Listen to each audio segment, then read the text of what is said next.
Hey there folks, welcome to our cozy nook of tales and adventures. Today, like every episode, we're unlocking the doors of imagination to explore new worlds, meet fascinating characters, and experience unique emotions.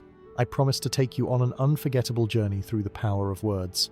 So get comfy, grab your favorite drink, snuggle into that perfect spot, and get ready to lose yourself in a new story. Leave the outside world behind for a while, and dive with me into the depths of storytelling. If you enjoy our content and want to support the channel, consider hitting the subscribe button and giving the video a thumbs up. Now, without further ado, let's dive into today's story.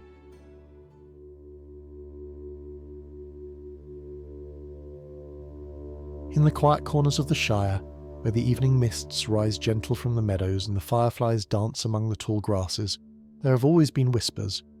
Not the common whispers of gossip exchanged over garden fences or murmured between neighbours at the Green Dragon Inn, but older whispers, deeper ones, carried on the wind that sweeps down from the hills and rustles through the leaves of the party tree. These are the whispers of stories long told, of tales passed from grandmother to grandchild in the amber glow of hearthfire, of legends that speak of a time when the Shire was younger and the world beyond its borders seemed both more dangerous and more wondrous than any hobbit could rightly imagine. It is said among the old families of Hobbiton, particularly those whose roots run deep into the rich soil of the West Farthing, that there exists a collection of tales known simply as the Whispers. These stories, unlike the more famous accounts of Bilbo Baggins and his adventures with dwarves and dragons, concern themselves with humbler matters, with the small magics and quiet miracles that have touched the lives of ordinary hobbits throughout the long years.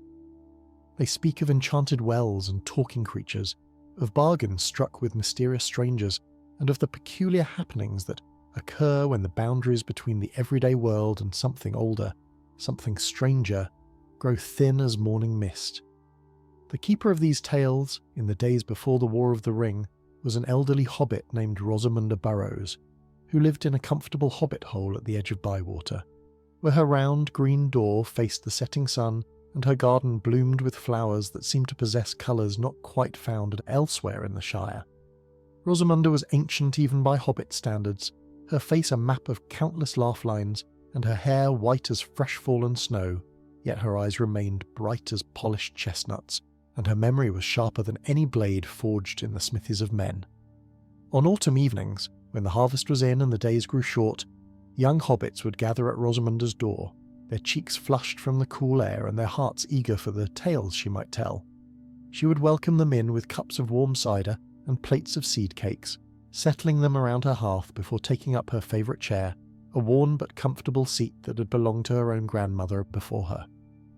And as the fire crackled and popped, sending sparks dancing up the chimney like tiny stars ascending to the heavens, Rosamunda would begin to speak in her soft, melodious voice, and the world beyond her windows would fade away entirely.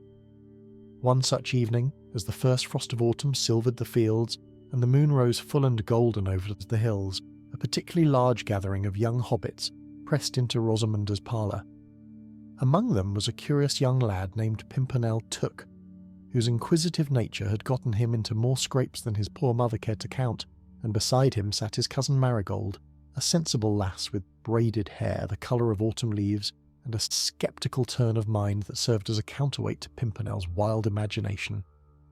"Tell us about the Hollow Hill," one of the children called out, referring to a mysterious mound that rose from the meadows south of Bywater, a place that most hobbits avoided without quite being able to explain why. No, another chimed in. "Tell us about the Weeping Willow of the Marish, the one that grants wishes to those who sleep beneath its branches." But Rosamunda shook her head slowly, a knowing smile playing upon her lips. "Tonight," she said, her voice carrying the weight of ages, "I shall tell you a tale that few have heard, for it concerns events that occurred long before even my grandmother's grandmother drew her first breath. It is the story of Primrose Goodbody and the Moonlight Market, and it begins, as all the best stories do, with an ordinary hobbit who found herself in most extraordinary circumstances." The children fell silent, leaning forward in anticipation, their eyes wide and shining in the firelight.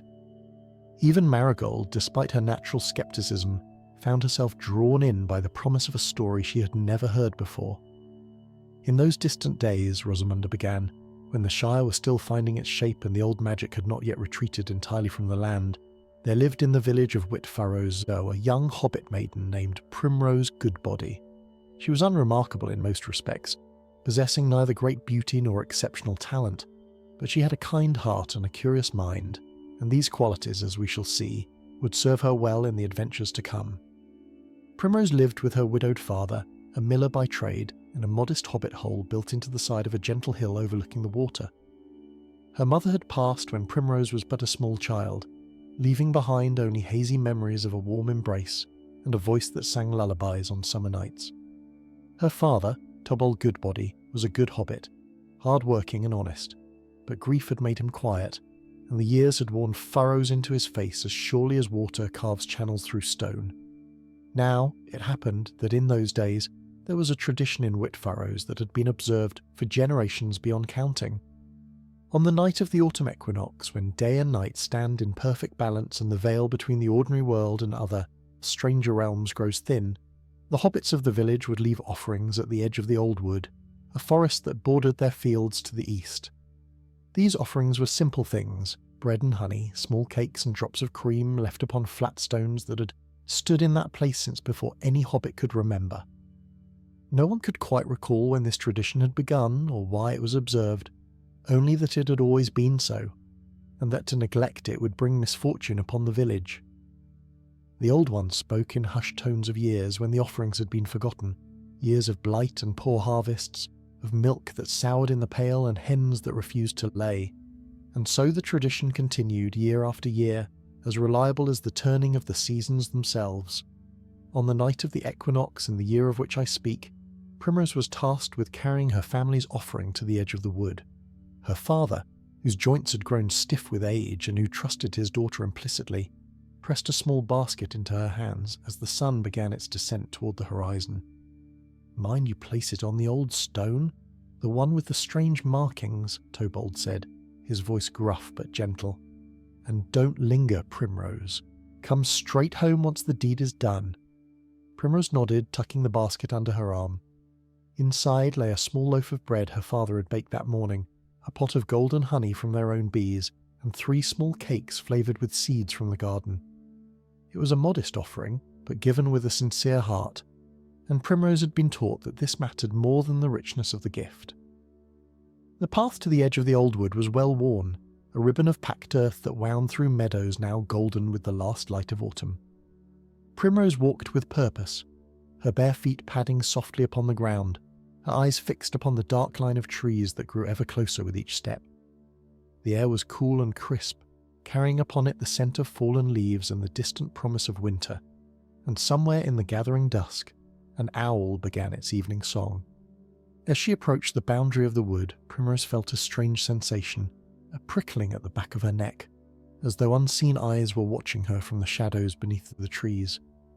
She told herself it was merely fancy, the product of too many stories heard beside the fire, but her heart beat faster nonetheless, and her grip upon the basket tightened.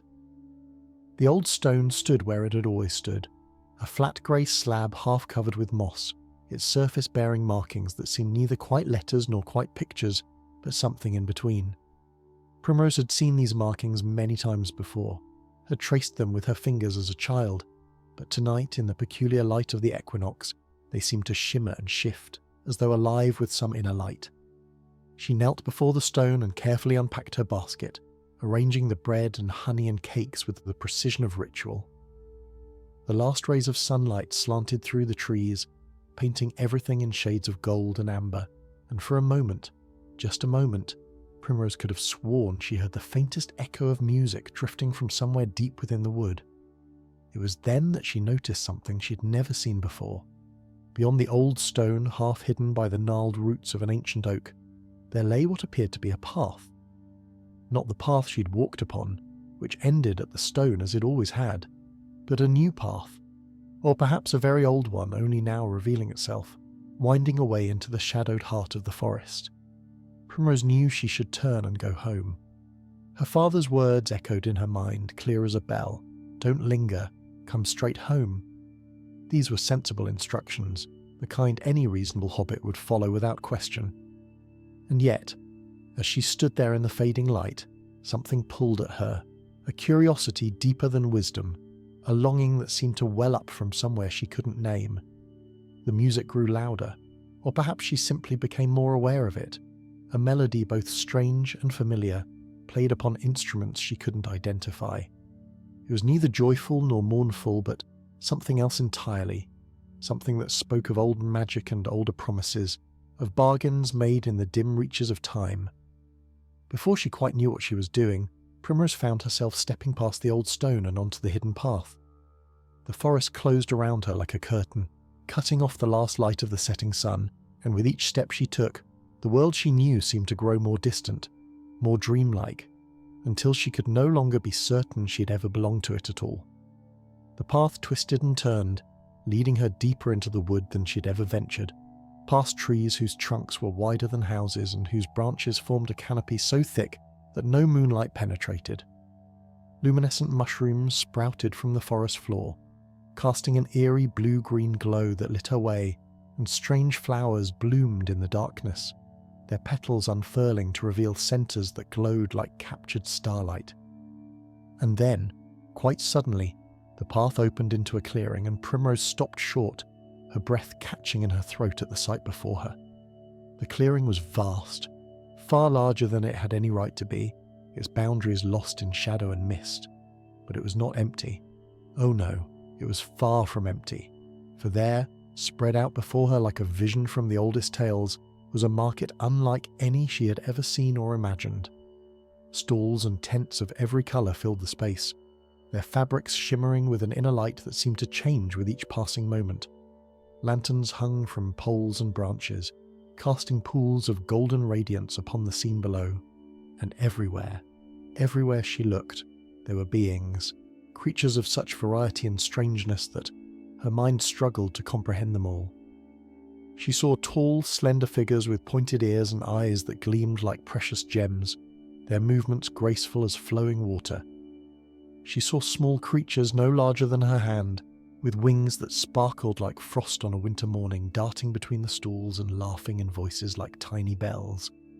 She saw beings of shadow and beings of light, creatures covered in fur and creatures covered in scales, merchants hawking wares from carts pulled by animals she couldn't name, and at the centre of it all, rising above the chaos like a beacon in the night, stood a great tree, its trunk silver and its leaves golden, and from its branches hung fruits that shone with all the colours of the sunset. Primrose had found the Moonlight Market, a place that existed in the space between moments, open only on nights when the world's balance was perfect and the doors between realms stood ajar. And as she stood there, small and ordinary and utterly overwhelmed, she could not have known that her arrival had been expected, that forces ancient and patient had been waiting for just such a hobbit to stumble into their midst. "For you see, my dear children," Rosamunde said, pausing to take a sip of her cider, "the Moonlight Market was not merely a place of wonder and commerce. It was a place of bargains, where wishes could be granted and fates could be changed, where the impossible became possible for those brave enough to name their heart's desire. And Primrose Goodbody, daughter of a miller, keeper of a kind heart and a curious mind, was about to learn that some prices are higher than gold, and some treasures are worth more than we ever imagine." Primrose stood at the edge of the clearing, her heart hammering against her ribs like a bird desperate to escape its cage. The sights and sounds of the Moonlight Market washed over her in waves, each more overwhelming than the last. The air itself tasted different here, sweeter and wilder, carrying upon it scents that seemed to shift with every breath she drew. One moment she smelled honeysuckle and fresh rain, the next wood smoke and something spicier, something that made her think of distant lands she had only ever heard of in stories. A small creature brushed past her leg and she startled, looking down to see what appeared to be a hedgehog wearing a tiny waistcoat and carrying a leather satchel twice its size. The hedgehog paused, looking up at her with bright, knowing eyes, tipped an invisible hat, and trundled on its way toward a stall selling bottles filled with captured moonlight. Primrose realised she had been holding her breath and forced herself to exhale. This was real. This was actually happening. She, a simple miller's daughter from Whitfurrows, had stumbled into a place that shouldn't exist. A market that belonged to legends and whispered tales, not to the ordinary world of fields and flower and steady, predictable days. "First time at the market, is it?" The voice came from her left, and Primrose turned to find herself facing a woman of striking appearance. She was tall, impossibly tall by Hobbit standards, with hair the colour of autumn leaves that cascaded down her back in waves. Her ears came to elegant points, and her eyes were the deep green of forest shadows flecked with gold that seemed to catch and hold the lantern light.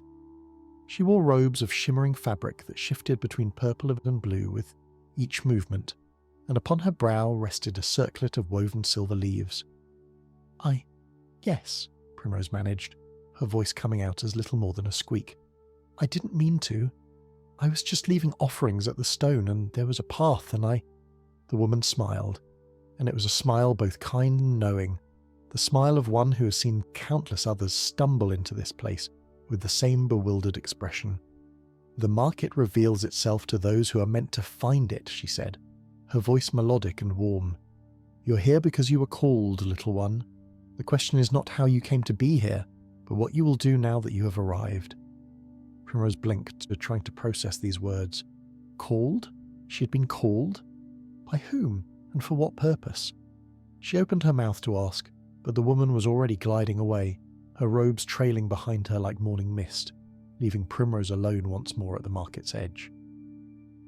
For a long moment, Primrose considered turning back. The path she had followed was still there, visible just beyond the clearing's boundary, a ribbon of shadow that would surely lead her home to her father's mill, to the safe and ordinary life she had always known. She could pretend this had never happened, could chalk it up to a strange dream brought on by the peculiar light of the equinox. No one would ever have to know. But even as she thought this, she knew she couldn't do it. The curiosity that had brought her this far, the same quality that had gotten her into trouble so many times as a child, would not allow her to simply walk away. She had to know more. She had to understand what this place was and why she, of all hobbits, had been the one to find it. Taking a deep breath, Primrose stepped fully into the clearing and began to walk among the stalls. The wonders she encountered defied description. One stall displayed cloaks woven from spider silk so fine they were nearly invisible, guaranteed to render the wearer hidden from unfriendly eyes.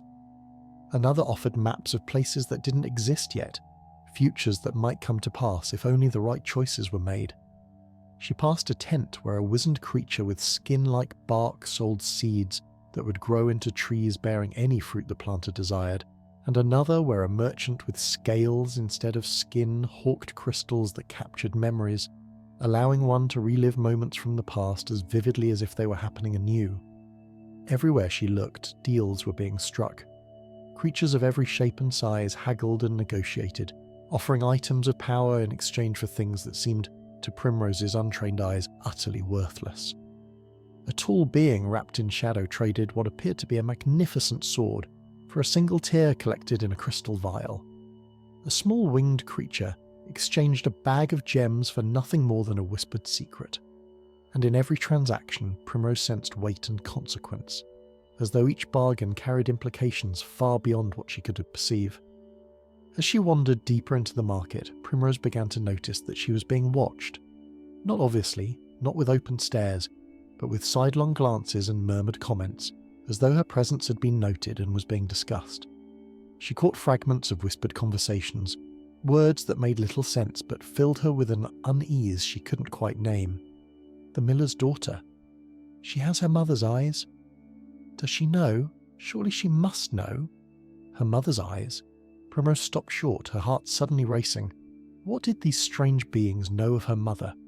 Lilybell Goodbody had been dead for nearly 20 years, taken by a fever that swept through the village when Primrose was barely old enough to walk.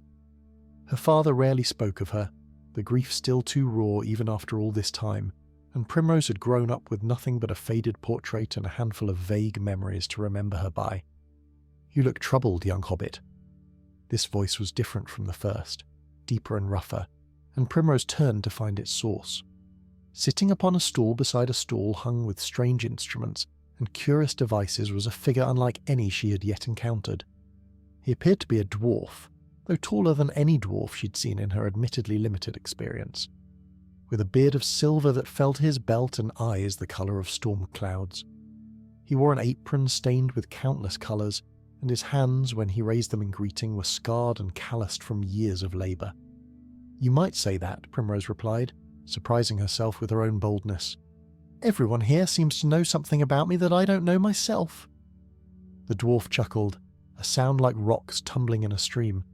"That is the way of the market, young one.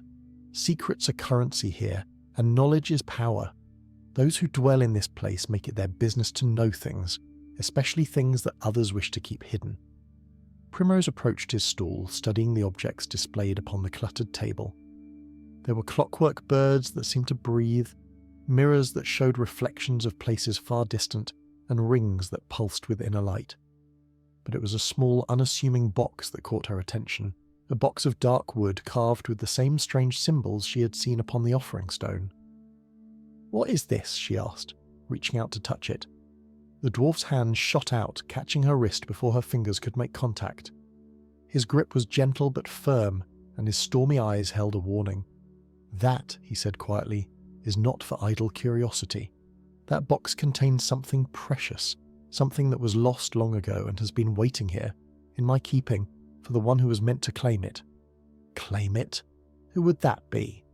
The dwarf released her wrist and leaned back upon his stool, studying her with an intensity that made her want to squirm. "You truly don't know, do you?" he said, more to himself than to her. "She never told you, of course she didn't. She thought she was protecting you." "She? Who is she? What are you talking about?" But the dwarf shook his head, a sad smile playing upon his weathered face. "It is not my place to tell you, young Primrose. Some truths must be discovered, not given. But I will say this much. Your mother walked these paths before you. She was known in this place, respected, and she made a bargain that has never been fulfilled." The word struck Primrose like a physical blow. Her mother had been here? Had walked among these stalls, spoken with these strange beings, made deals in this impossible market? It seemed beyond belief, and yet something deep within her, some instinct she couldn't name, whispered that it was true. "What bargain?" she demanded. "What did my mother promise?" The dwarf was silent for a long moment, his eyes distant as though gazing upon memories from years long past. When he spoke again, his voice was heavy with the weight of old sorrow. "Your mother came to this market seeking something precious. Her own mother, your grandmother, was gravely ill, touched by a wasting sickness that no healer could cure. Lilybell was desperate, willing to pay any price to save the one she loved." Primrose listened, her heart aching. She had never known her grandmother, had never even heard her father speak of Lilybell's family. It was as though that part of her mother's life had been deliberately erased, hidden away like a shameful secret. "She found her way to the great tree," the dwarf continued, gesturing toward the silver-trunked tree that dominated the centre of the market. "There dwells the lady of the market, the one who grants the most desperate of wishes and demands the highest prices. Your mother begged for her mother's life, and the lady agreed to grant her request." "And the price?" Primrose whispered, dreading the answer even as she asked. "The price was you." The words hung in the air between them, terrible and impossible, and yet somehow not surprising. Primrose felt the ground sway beneath her feet, and she gripped the edge of the dwarf's stall for support. Her entire life, every moment she had lived, every joy and sorrow she had known, had been overshadowed by a bargain made before she was even born. She was not merely a miller's daughter. She was a debt, a payment promised and never collected. "But why?" she managed. "Why would the lady want me? I'm no one special. I'm just an ordinary hobbit." The dwarf laughed, but there was no humour in the sound. "Oh, child," he said, shaking his head. "You are many things, but ordinary is not among them. The blood of the old folk runs in your veins, diluted by generations but not extinguished. Your grandmother was not what she appeared to be, and neither was your mother, and neither are you." Before Primrose could respond, before she could ask the 1,000 questions that crowded her mind, a bell began to toll. It was a deep, resonant sound that seemed to come from everywhere and nowhere at once, and at its first note, the entire market fell silent. Merchants stopped their hawking, customers ceased their browsing, and every eye turned toward the great silver tree at the clearing's heart. "The lady calls," the dwarf said quietly. "She knows you're here, Primrose Goodbody. She's been waiting for you for a very long time." And as Primrose watched, a figure emerged from within the tree itself, stepping through the bark as though it were nothing more than a curtain of mist. The figure was beautiful and terrible, ancient and ageless, and as her gaze swept across the market, Primrose knew without question that she was looking upon the one who held her fate in her hands. The lady of the market moved through the parted crowd like moonlight moving through water, fluid and inevitable and utterly without haste. She was taller than any being Primrose had yet encountered, her form willowy and graceful, her skin pale as fresh cream and luminous with an inner glow that seemed to emanate from her very bones. Her hair fell past her waist in waves of purest silver, and her eyes, when they found Primrose's across the crowded clearing, were the deep violet of twilight, ancient and knowing and filled with a patience that spoke of centuries. She wore robes that seemed woven from starlight itself, shifting and shimmering with each step she took, and upon her brow rested a crown of living flowers that bloomed and withered and bloomed again in an endless cycle of renewal. Behind her trailed attendants, small winged creatures and tall, elegant beings alike, their faces solemn and their movements precise, as though participating in a ritual rehearsed 1,000 times before. Primrose found she could not move. Whether this was due to some enchantment or simply the overwhelming nature of the lady's presence, she could not say. Her feet seemed rooted to the earth, her body frozen in place, and she could only watch as the lady approached, drawing ever nearer with each measured step. When at last they stood face to face, the lady smiled, and it was a smile that held within it both warmth and winter, kindness and cruelty, the promise of wonders and the threat of terrible things. She reached out one long, elegant hand and touched Primrose's cheek, her fingers cool as spring water, and for a moment, just a moment, Primrose saw something flicker in those violet eyes. Recognition, perhaps, or sorrow, or both. "Lilybell's daughter," the lady said, and her voice was music and wind and the distant crash of waves upon a forgotten shore. "You have come at last. I'd begun to wonder if you would find your way to us." Primrose swallowed hard, forcing herself to meet the lady's gaze despite every instinct that screamed at her to look away. "I didn't come on purpose," she said, her voice smaller than she would have liked. "I was leaving offerings at the stone and there was a path and I followed it. I didn't know about any of this. I didn't know about my mother." "No," the lady agreed, withdrawing her hand. "You wouldn't, would you? Lilybell was always one for secrets, always trying to protect those she loved from truths she feared would harm them. She thought if she kept you ignorant, if she raised you as an ordinary hobbit far from the old places and the old ways, you might escape the bargain she had made." She was wrong, of course. Bargains made in this market cannot be escaped. They can only be fulfilled. Around them, the market remained still and silent, every creature watching with rapt attention. Primrose was acutely aware of being the centre of this strange tableau, the focus of countless pairs of eyes, and the weight of their collective gaze pressed upon her like a physical force.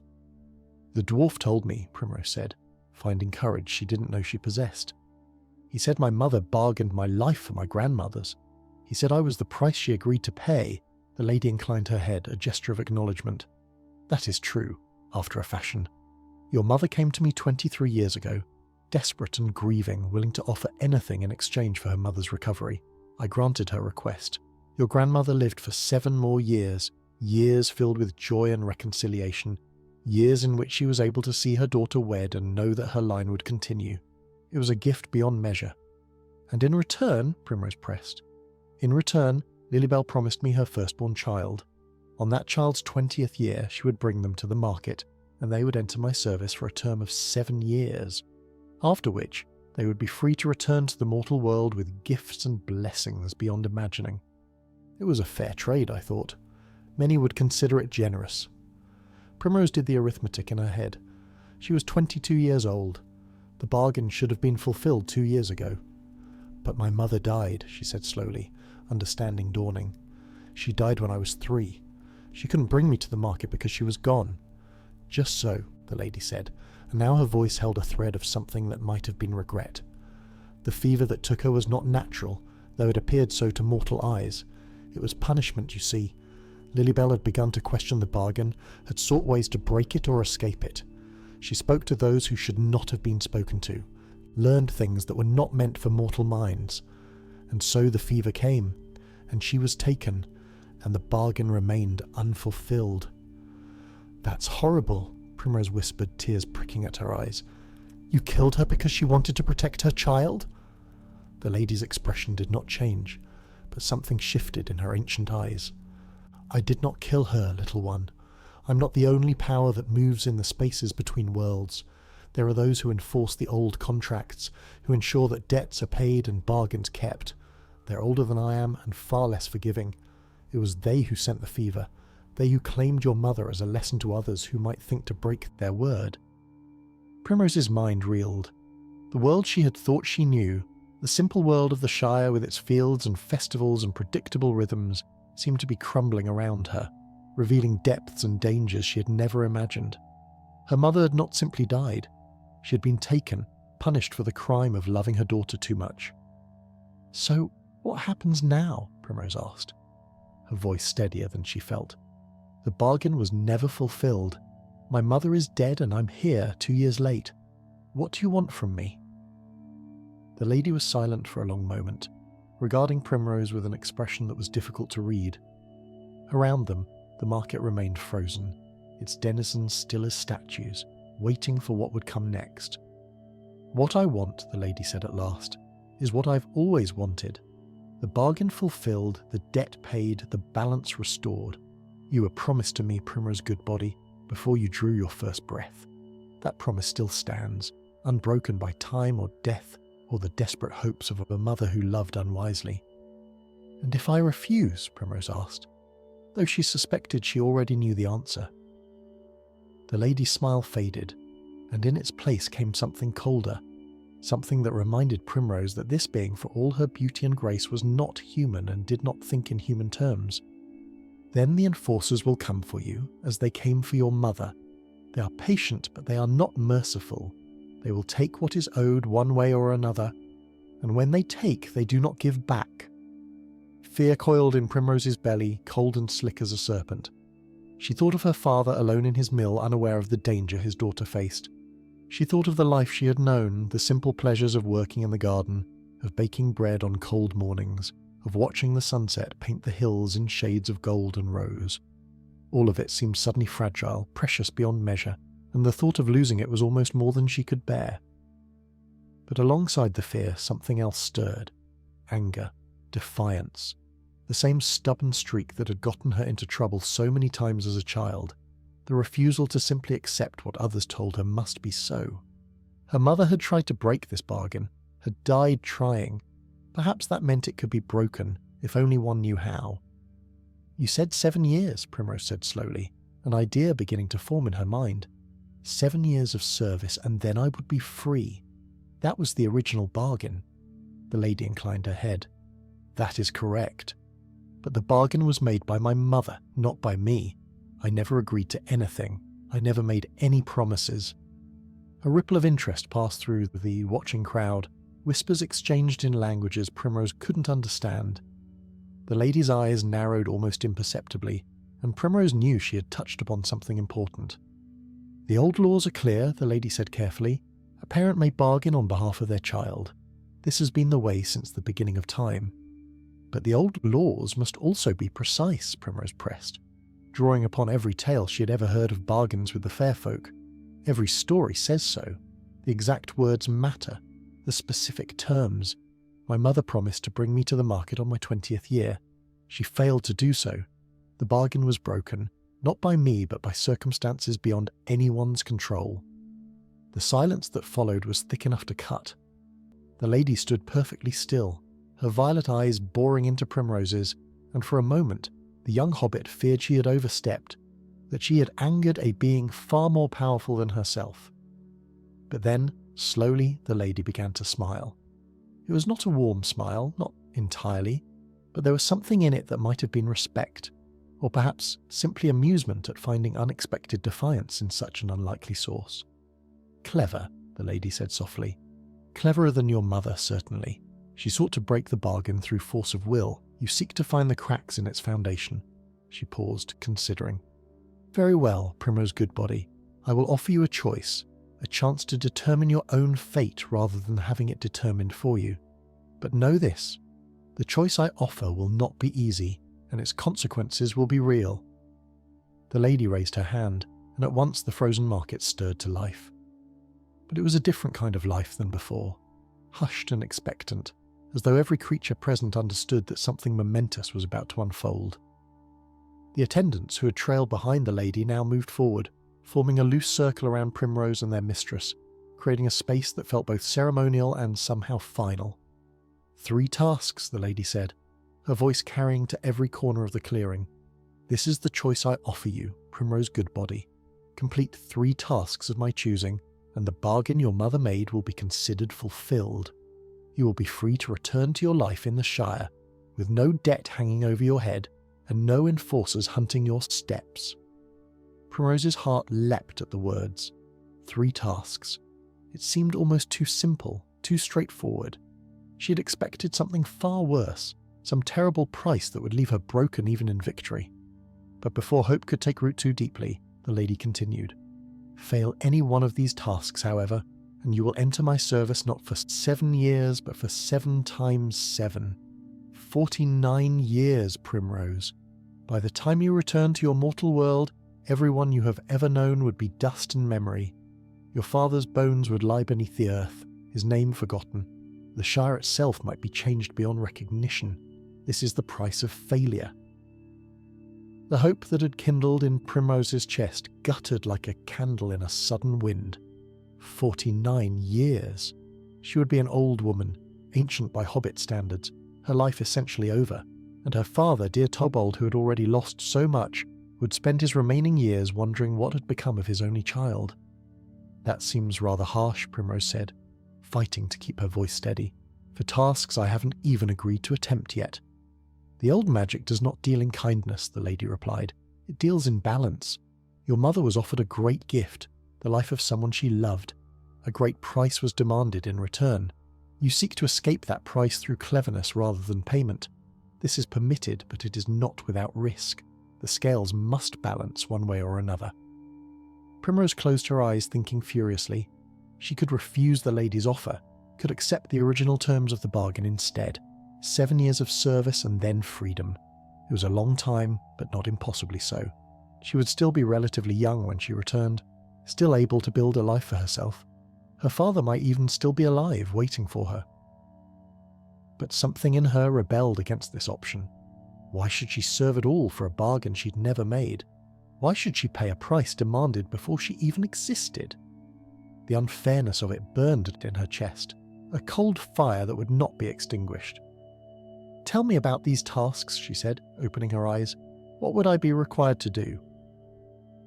The lady's smile widened, and Primrose had the uncomfortable feeling that she'd just done exactly what the lady had expected. The first task is a task of the heart. You must venture into the Dreaming Wood, which lies beyond this market, and find the Tree of Memories. From its branches you must retrieve a single leaf, one that contains a true memory of your mother, a memory that you have never known. Bring it back to me before the moon sets, and the first task will be complete. This seemed straightforward enough, though Primrose was wary of hidden complications. And the second task? The second task is a task of the mind. In the deepest part of the market there is a creature called the Riddle Keeper. It has posed the same riddle to every challenger for 1,000 years, and none have ever answered correctly. You must face the Riddle Keeper and solve its riddle. If you succeed, the second task will be complete. Primrose felt a chill run down her spine. A riddle that had gone unsolved for 1,000 years. How could she possibly succeed where countless others had failed? But she kept her face neutral, unwilling to show weakness. And the third? The third task is a task of the soul. The lady's voice grew softer, almost gentle, which somehow made her words all the more ominous. But you need not concern yourself with its nature until you have completed the first 2. Should you reach that point, I will explain what is required. That hardly seems fair, Primrose protested. How can I agree to tasks when I don't know what all of them are? Fair, the lady repeated, and there was something almost like laughter in her voice. You speak of fairness as though it were a universal principle. as though the universe itself cared whether you were treated justly. Fairness is a mortal concept, little hobbit, invented to make the randomness of existence more bearable. Here, in the spaces between worlds, only power and will and the old agreements matter. You may accept my offer or refuse it, but you may not negotiate its terms. Primrose stood silent, weighing her options. 3 tasks against 7 years of certain service. 49 years of servitude if she failed against freedom if she succeeded. It was a gamble, the greatest gamble of her life, and she had no way of knowing what odds she faced. But then she thought of her mother, brave Lilybell, who had loved too fiercely and paid the ultimate price.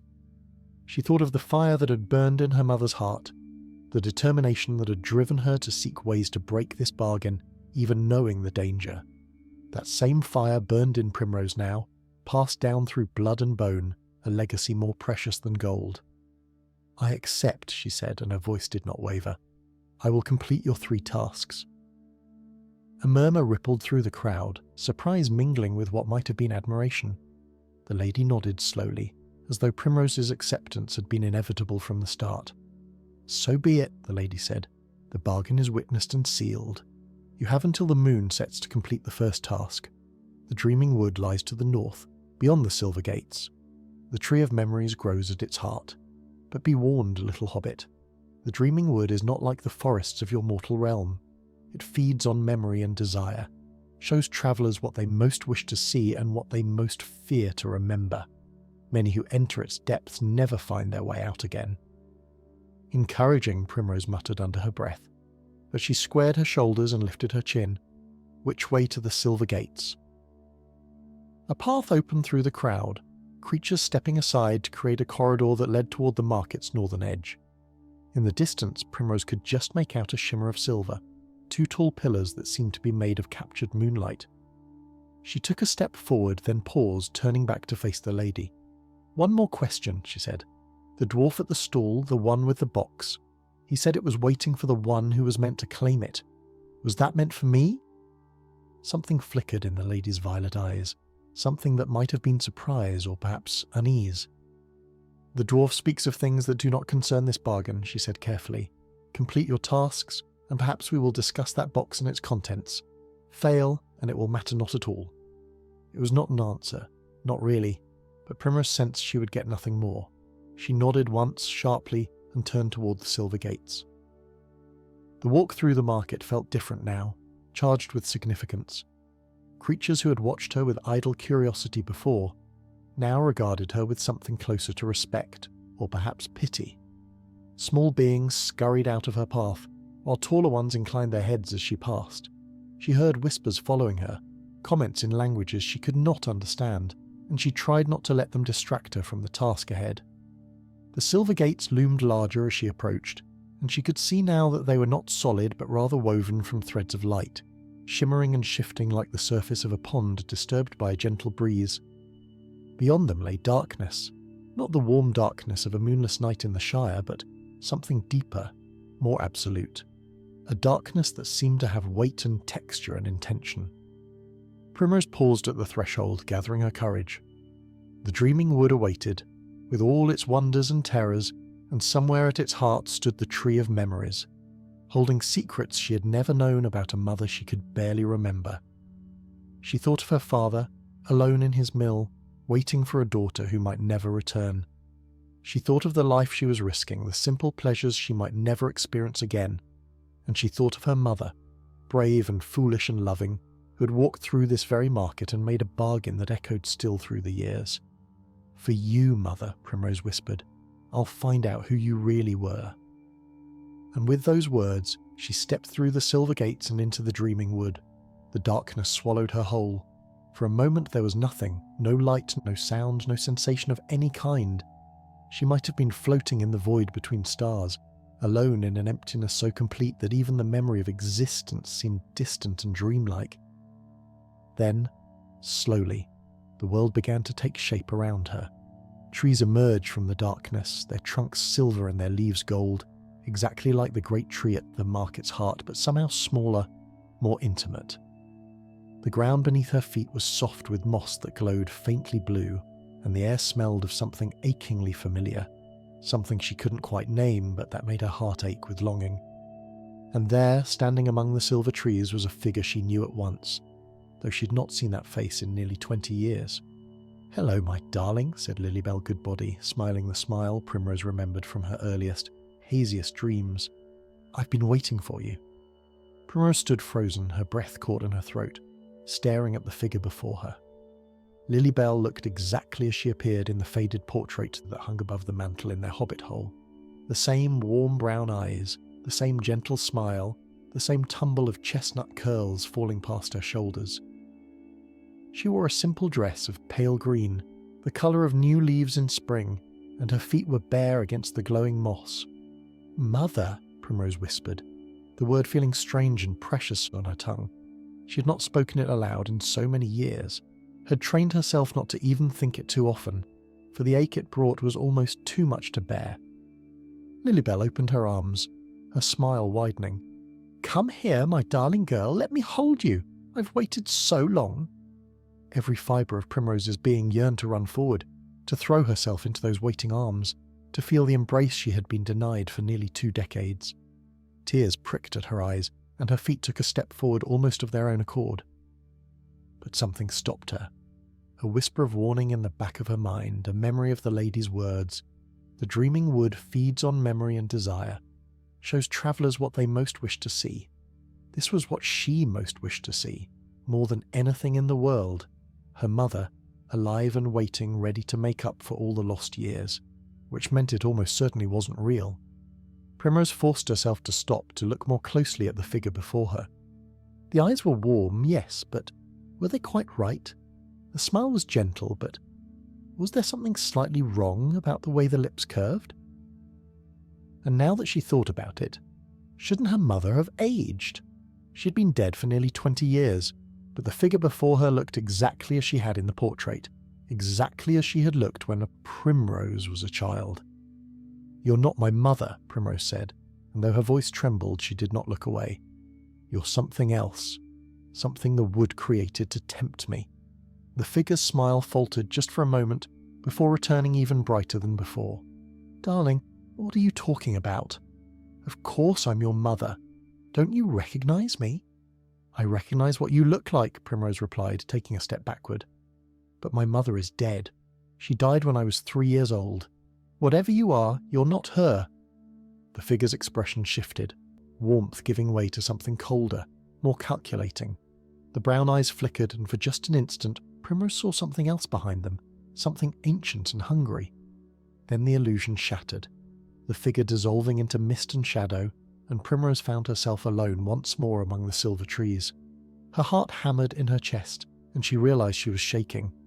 That had been close, terribly close. If she'd run into those waiting arms, if she had allowed herself to be embraced by that false mother, she suspected she would never have left this wood again. The dreaming wood was testing her, she understood now, showing her what she desired most in order to trap her in illusion. If she was to complete this task, she would have to guard her heart, to question everything she saw, to trust nothing but her own determination. She pressed forward, deeper into the wood. The trees grew denser as she walked, their silver trunks pressing closer together until she had to turn sideways to slip between them. The golden leaves whispered above her head, and she could almost make out words in their rustling, fragments of conversations half remembered and long forgotten. "Never good enough. Why did you leave? Always knew you would fail." Primrose gritted her teeth and kept walking. These were her own doubts, her own fears, twisted and amplified by the wood's strange magic. She would not let them stop her. The ground began to slope upward, and the moss gave way to bare earth studded with strange flowers that glowed with inner light. Red and gold and purple they bloomed in profusion, their petals unfurling as she passed as though reaching for her. Their scent was intoxicating, sweet and heavy, and Primrose found her steps slowing, her eyelids growing heavy. "Sleep," the flowers seemed to whisper. "Rest here. Dream here. Forget your troubles and your tasks. Stay with us forever." Primrose bit her lip hard enough to draw blood, using the sharp pain to clear her head. She stumbled past the flowers, holding her breath until she was beyond their reach, and the fog that had begun to cloud her mind lifted. She emerged onto a hilltop, and there, rising before her like a pillar of starlight, stood the Tree of Memories. It was the most beautiful thing she'd ever seen. Its trunk was not merely silver but seemed to be made of captured moonlight, luminous and ethereal. Its branches spread wide, reaching toward a sky that was neither night nor day but something in between, and from each branch hung leaves of pure gold that chimed softly in a breeze Primrose could not feel. But it was not the tree's beauty that made her stop short. It was the leaves themselves. Each leaf she saw now contained something. Images moved within them, scenes playing out in miniature, faces and places and moments frozen in time. She moved closer, her eyes scanning the countless leaves, trying to understand what she was seeing. Memories. The leaves held memories, just as the lady had said. But whose memories? And how was she supposed to find one that contained a true memory of her mother among what must be thousands, perhaps millions of shimmering golden leaves? Primrose circled the tree, studying its branches, looking for some sign or indication of where she should search. But the memories swirling within the leaves seemed random, showing glimpses of creatures and places she did not recognize, moments from lives utterly foreign to her own. Time was passing. She could feel it, could sense the moon's slow arc across the sky, even though she could not see it from within the wood. If she didn't find what she was looking for soon, she would fail the first task before she had even truly begun. Think, she told herself. The lady said I must find a leaf containing a true memory of my mother. Not any memory, but a true one. What makes a memory true? She thought about her own memories of Lilybell, the fragmentary images she'd carried with her all these years. A warm embrace, a voice singing lullabies, the scent of bread baking on a winter morning. These were precious to her, but were they true?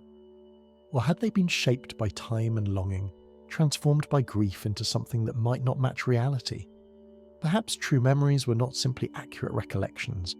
Perhaps they were memories that captured something essential, something that revealed who a person really was beneath the surface.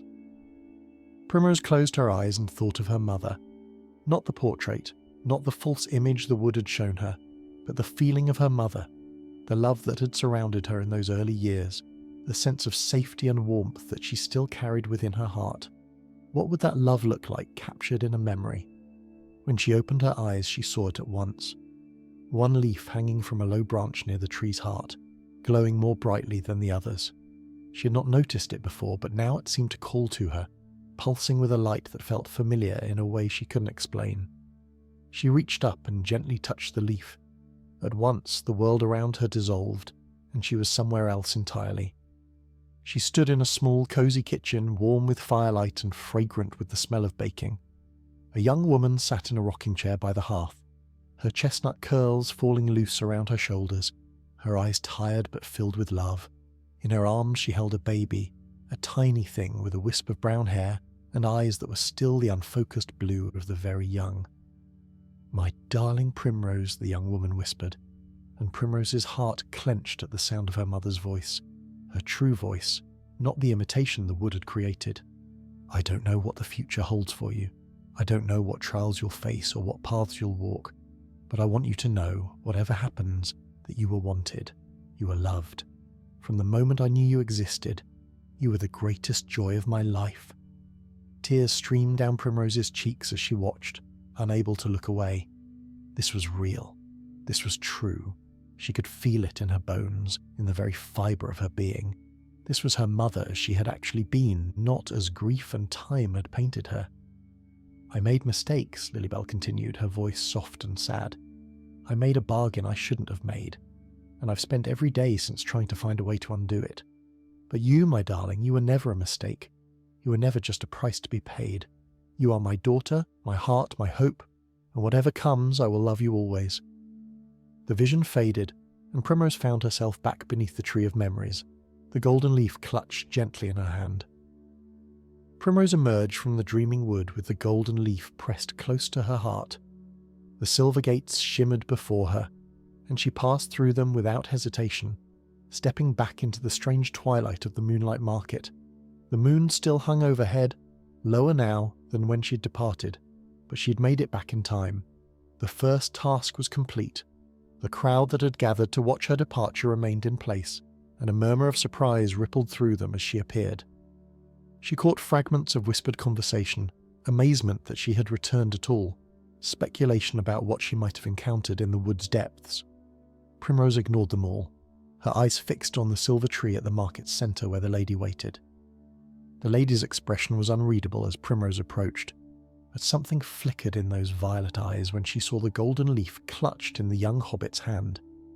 She extended one elegant finger, and Primrose placed the leaf upon it, watching as the lady lifted it to examine the memory swirling within. "A true memory indeed," the lady said softly, and was there a note of something almost like regret in her voice? "Your mother's love for you captured in a moment of perfect honesty. You've completed the first task, Primrose Goodbody." A cheer went up from somewhere in the crowd, quickly stifled, and Primrose felt a small surge of triumph despite her exhaustion. One task down, 2 to go. But even as she allowed herself this moment of satisfaction, she knew the hardest challenges still lay ahead. "The second task," the lady continued, and the market fell silent once more. "The riddle keeper awaits you in the depths of the market, beyond the merchant's maze where few dare to venture. You must find your way to its lair and answer the riddle it poses. None have succeeded in 1,000 years, but perhaps you will prove different." Primrose nodded, squaring her shoulders. "Which way to the merchant's maze?" The lady gestured toward the eastern edge of the clearing, where the stalls grew more ramshackle and the lights burned dimmer. "Follow the path of lanterns until they end. Beyond lies the maze. Beyond the maze lies the riddle keeper. But be warned, little hobbit, the maze itself is a test. Many who enter become lost among its twisting passages, wandering until their strength fails and their hope fades. Only those with clear purpose and steady will find their way through." "Wonderful," Primrose muttered. "Another test before the test." But she had no choice except to proceed. She turned toward the eastern edge of the market and began to walk, leaving the silver tree and the lady behind. The character of the market changed as she ventured deeper. The bright, colourful stalls gave way to darker establishments, their wares displayed in shadow, their merchants watching from hooded eyes. The creatures here were different too, less whimsical and more dangerous, with sharp teeth and sharper gazes. Primrose kept her head down and her feet moving, refusing to be distracted or intimidated. The path of lanterns led her between towering structures that seemed to lean inward, their upper stories nearly touching overhead, blocking out the sky. The air grew thick and musty, carrying scents of old leather and older secrets. And then, quite suddenly, the lanterns ended. Before her stood an archway carved from black stone, its surface covered in the same strange symbols she had seen on the offering stone and the dwarf's mysterious box. Beyond the archway, she could see nothing but darkness, a darkness that seemed to swallow light itself, the merchant's maze. Primrose took a deep breath and stepped through the archway. At first she could see nothing at all. The darkness was absolute, pressing against her eyes like a physical weight. But as she stood still, waiting for her vision to adjust, faint lights began to appear, not lanterns, but luminescent fungi clinging to the walls, casting a pale green glow that revealed the passage stretching before her. The walls were high and close, made of the same black stone as the archway. The floor was smooth beneath her feet, worn by countless travellers who'd walked this way before. And ahead the passage split, 2 paths diverging into the darkness. Primrose hesitated. Left or right? There was no indication of which way she should go, no sign or marker to guide her choice. She could wander these passages forever, choosing path after path at random, never finding her way through. But then she remembered something her father had told her once, years ago when she was just a small child, afraid of getting lost in the fields behind their home. "If you ever don't know which way to go," he'd said, "close your eyes and listen. The world will tell you what you need to know, if only you're quiet enough to hear it." Primrose closed her eyes and listened. At first she heard nothing but her own breathing, the rush of blood in her ears. But as she stood perfectly still, other sounds began to emerge from the silence. A distant dripping of water, the faint rustle of something moving in the darkness. And beneath it all, so quiet she almost missed it, a voice. It was not speaking words, not exactly, but rather humming a tune, a strange and haunting melody that seemed to wind through the passages like a living thing. It came from the left-hand path, and without understanding why, Primrose knew this was the way she must go. She followed the humming through the maze, letting it guide her choices at each intersection. Left, then right, then left again. The passages twisted and turned, doubling back on themselves in ways that defied logic, but the music led her true. Whenever she began to doubt, whenever fear crept into her heart, she closed her eyes and listened, and the melody was always there, drawing her onward. Time lost meaning in the maze. She might have walked for minutes or hours, there was no way to tell. But at last the passage opened into a chamber, and the humming fell silent, and Primrose knew she had arrived. The chamber was vast, its ceiling lost in shadow, its walls covered with strange carvings that seemed to depict scenes from stories she didn't recognize. At its centre stood a throne of twisted roots and tangled branches, and upon that throne sat the Riddle Keeper. It was not what she had expected. She had imagined something monstrous, perhaps, or ancient and withered. Instead, she found herself facing a creature that appeared almost childlike, small and slight, with overlarge eyes that gleamed in the fungal light. Its skin was pale as moonlight, and its hair was a wild tangle of silver threads that seemed to move of their own accord. It sat cross-legged upon its throne, watching her approach with an expression of ancient curiosity. "A visitor," the Riddle Keeper said, and its voice was the same humming melody that had guided her through the maze. "It has been so long since anyone found their way here. Most give up in the passages, you know. They wander until despair takes them, and then my servants lead them back to the market's edge. But you followed my song. That was clever." "Thank you," Primrose said cautiously. "You're the Riddle Keeper?" "I am." The creature tilted its head, studying her with those enormous eyes. "And you have come to answer my riddle, the riddle that has gone unanswered for 1,000 years, the riddle that has defeated scholars and sorcerers, warriors and wanderers, the wise and the foolish alike. Do you truly believe you can succeed where all others have failed?"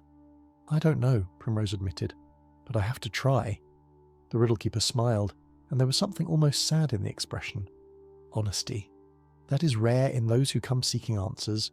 Most arrive full of confidence, convinced that their cleverness will be sufficient. They are always wrong." "Then tell me the riddle," Primrose said. "Let me hear what has stumped everyone else for 1,000 years." The Riddle Keeper leaned forward, its silver hair floating around its face like a halo of moonlight.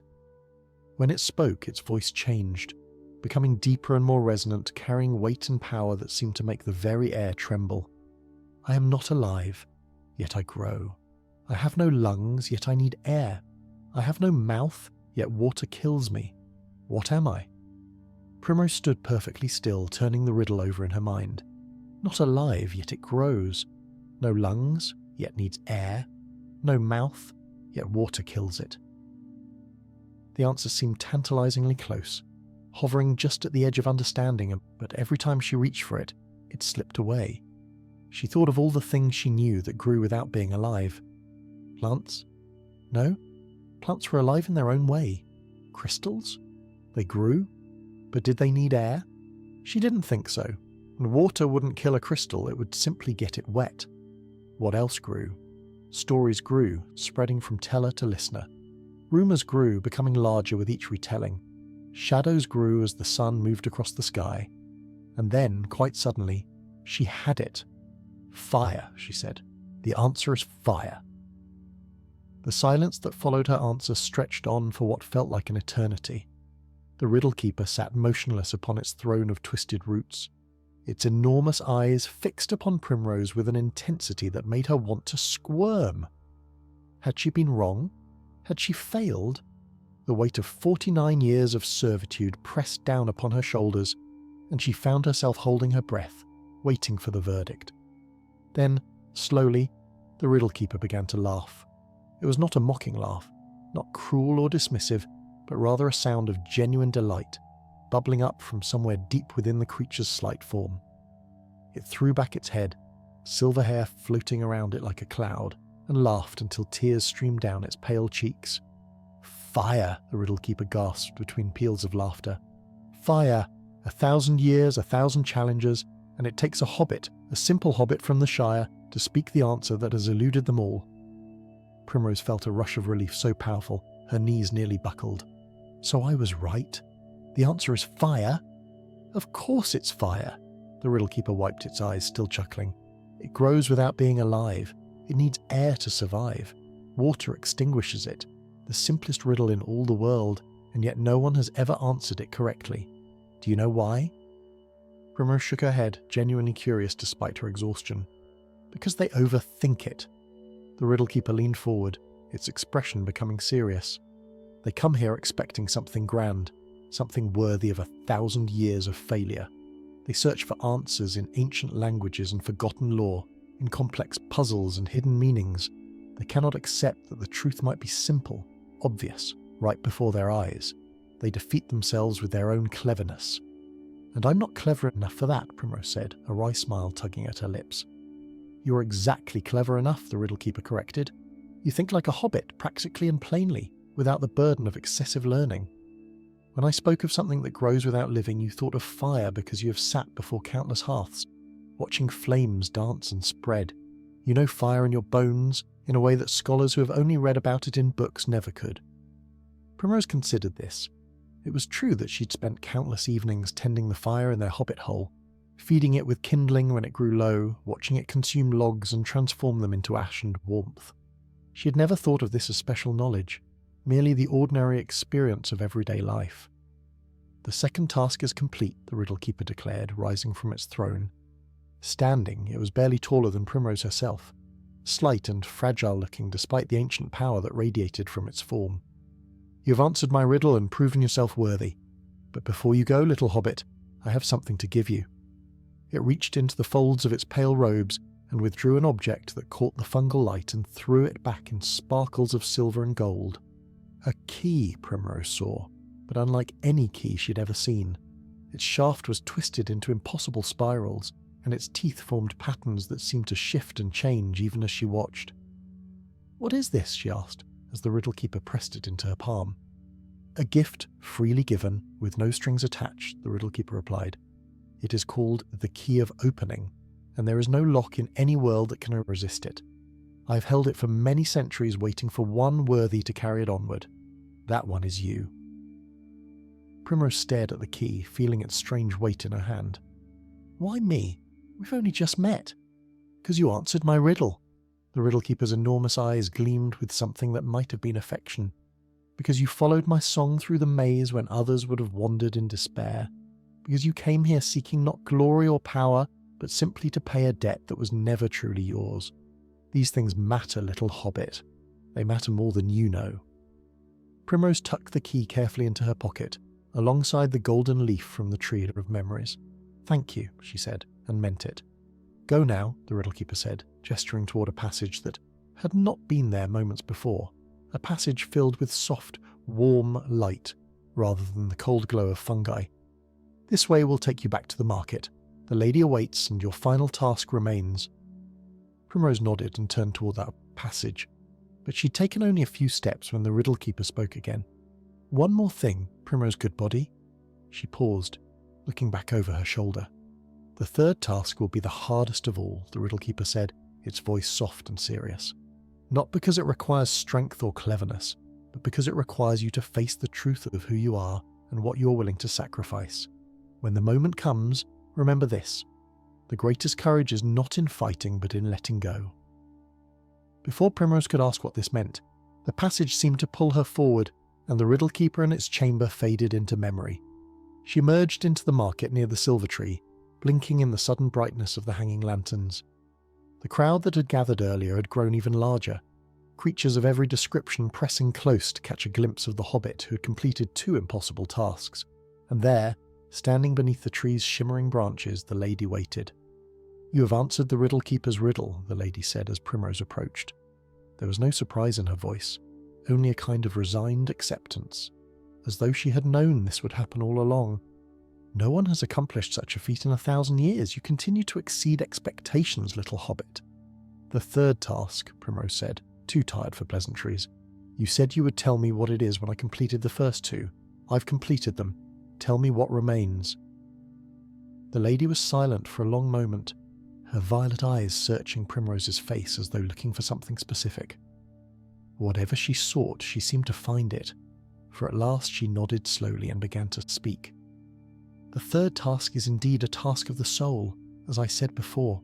It requires no journey, no riddle, no physical challenge of any kind. It requires only a choice." "What choice?" The lady raised her hand, and from somewhere behind her a figure emerged. It was the dwarf Primrose had spoken with earlier, the one who had told her about her mother and the mysterious box. He carried that same box now, its dark wood gleaming in the lantern light, its strange symbols seeming to pulse with inner fire. "Within this box," the lady said, "lies something precious. It is your mother's final gift to you, hidden away before her death and brought here for safekeeping. It contains power, little hobbit. Power enough to change your fate, to rewrite the bargain that binds you, to set right all the wrongs that have befallen your family." Primrose's heart raced. Her mother's final gift? Power to change her fate. After everything she'd been through, after the dreaming wood and the riddle keeper and the terrible weight of her mother's bargain, could salvation truly be this close?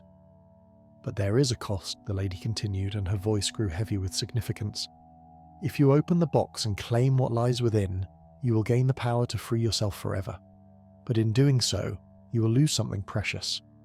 The golden leaf you retrieved from the Tree of Memories, the true memory of your mother's love, will be consumed. It will fuel the magic that breaks your chains, and once it is gone forever. You will never again be able to see or feel that memory. Your mother's love will become nothing more than words, empty knowledge without the warmth of experience." Primrose felt as though she had been struck. The leaf, the precious memory that had shown her the truth of her mother's heart, the moment of pure love that had carried her through the darkness of the dreaming wood. She was being asked to sacrifice it, to destroy the only real connection she had to the mother she had lost. Alternatively, the lady said, "You may choose to keep the memory and forfeit the box. The power within will remain sealed, and you will enter my service as originally agreed. 7 years, not 49, for you have proven yourself worthy of mercy. After those years, you will be free to return to your life, with the memory of your mother's love intact." The choice hung in the air between them, terrible and impossible. Freedom at the cost of her most precious memory, or servitude with the memory preserved. Primrose looked at the box, then at the golden leaf still clutched in her hand, then back at the lady's impassive face. "Why?" she whispered. "Why must I choose? Why can't I have both?" "Because magic requires sacrifice," the lady replied simply. "Because power must be paid for. Because nothing in any world is truly free. This is the final lesson, Primrose Goodbody. This is the truth that lies at the heart of all bargains. Everything has a price. The only question is whether you are willing to pay it." Primrose stood in the heart of the moonlight market, surrounded by beings from realms beyond imagining, facing a choice that would shape the rest of her existence. The golden leaf trembled in her hand, warm with the memory it contained, her mother's love made manifest and tangible. The box waited before her, dark and mysterious, promising freedom at a terrible cost. The crowd had fallen utterly silent.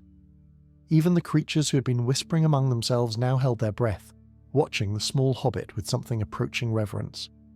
This moment, Primrose understood, was why they had gathered. Not merely to witness her tasks, but to see what choice she would make when everything she valued hung in the balance. She thought of her father, alone in his mill, grinding wheat into flour as he had done every day for as long as she could remember. Tobold had lost so much, his wife, his joy, his hope for the future. If Primrose chose servitude, she would be gone for 7 years. Her father would spend those years wondering, grieving, perhaps believing she had died and as her mother had died. Could she do that to him? Could she condemn him to another loss? But if she chose freedom, if she sacrificed the memory of her mother's love, what would she become? The leaf was not merely a pretty trinket or a sentimental keepsake. It was proof, tangible and undeniable, that she had been loved, that her mother had wanted her, treasured her, fought against fate itself to protect her. Without that memory, would she still believe in that love? Or would doubt creep in over the years, whispering that perhaps her mother had not loved her enough, had not fought hard enough, had given her up too easily? The riddle keeper's words echoed in her mind. The greatest courage is not in fighting, but in letting go. Letting go. But letting go of what? Primrose looked down at the golden leaf, watching the memory swirl within its delicate surface. She could still feel the warmth of her mother's arms, still hear the soft words of love and reassurance. This was what she had always wanted, proof that she mattered, that she had been cherished, that her existence was not simply an accident or a burden or a price to be paid. And suddenly, with a clarity that took her breath away, she understood. The memory in the leaf was precious, yes. It was beautiful and true and filled with love. But it was not her mother. It was not the sum total of Lilybell's love or the entirety of their connection. It was a single moment captured and preserved, a snapshot of something much larger. Her mother's love did not live in the leaf. It lived in Primrose herself. It lived in the way Tobold looked at her sometimes, with a tenderness that spoke of the woman he had lost. It lived in the garden she tended, planted with seeds from flowers her mother had loved. It lived in the songs she hummed without knowing where she had learned them, melodies that must have been sung over her cradle in those earliest, haziest days. Her mother's love was woven into the very fabric of who she was, and no sacrifice, no bargain, no magical ritual could ever take that away. The leaf was just a leaf. The memory was just a memory. But the love was eternal. Primrose raised her head and met the lady's violet gaze. "I understand now," she said, and her voice was steady. "I understand what you're really offering me." The lady's expression remained neutral, but something flickered in her eyes. "And what is that, little hobbit? You're not asking me to choose between freedom and memory. You're asking me to choose between holding on and letting go. The memory in this leaf is precious to me because I've been afraid that without proof I might forget, afraid that my mother's love wasn't real, wasn't strong enough, wasn't enough to overcome the bargain she made. But I see now that love doesn't need proof. It doesn't need to be preserved in magic or captured in artifacts. It simply is." She stepped forward toward the box and placed the golden leaf upon its dark wooden surface. "I choose freedom," she said, "not because I don't value my mother's love, but because I finally understand that I can't lose it. The memory in this leaf is beautiful, but it's not the only memory I have. It's not the only proof of love. My entire life is proof. Every breath I take, every choice I make, every moment of kindness and courage is proof that my mother's love lives on in me." The crowd erupted into murmurs, gasps, exclamations in a dozen different languages, but Primrose paid them no attention. Her eyes were fixed on the box as the golden leaf began to glow, brighter and brighter, until she had to shield her eyes against the radiance.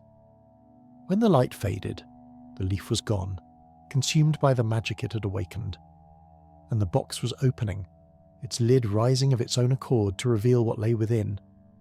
It was a pendant, simple and elegant, hanging from a delicate silver chain.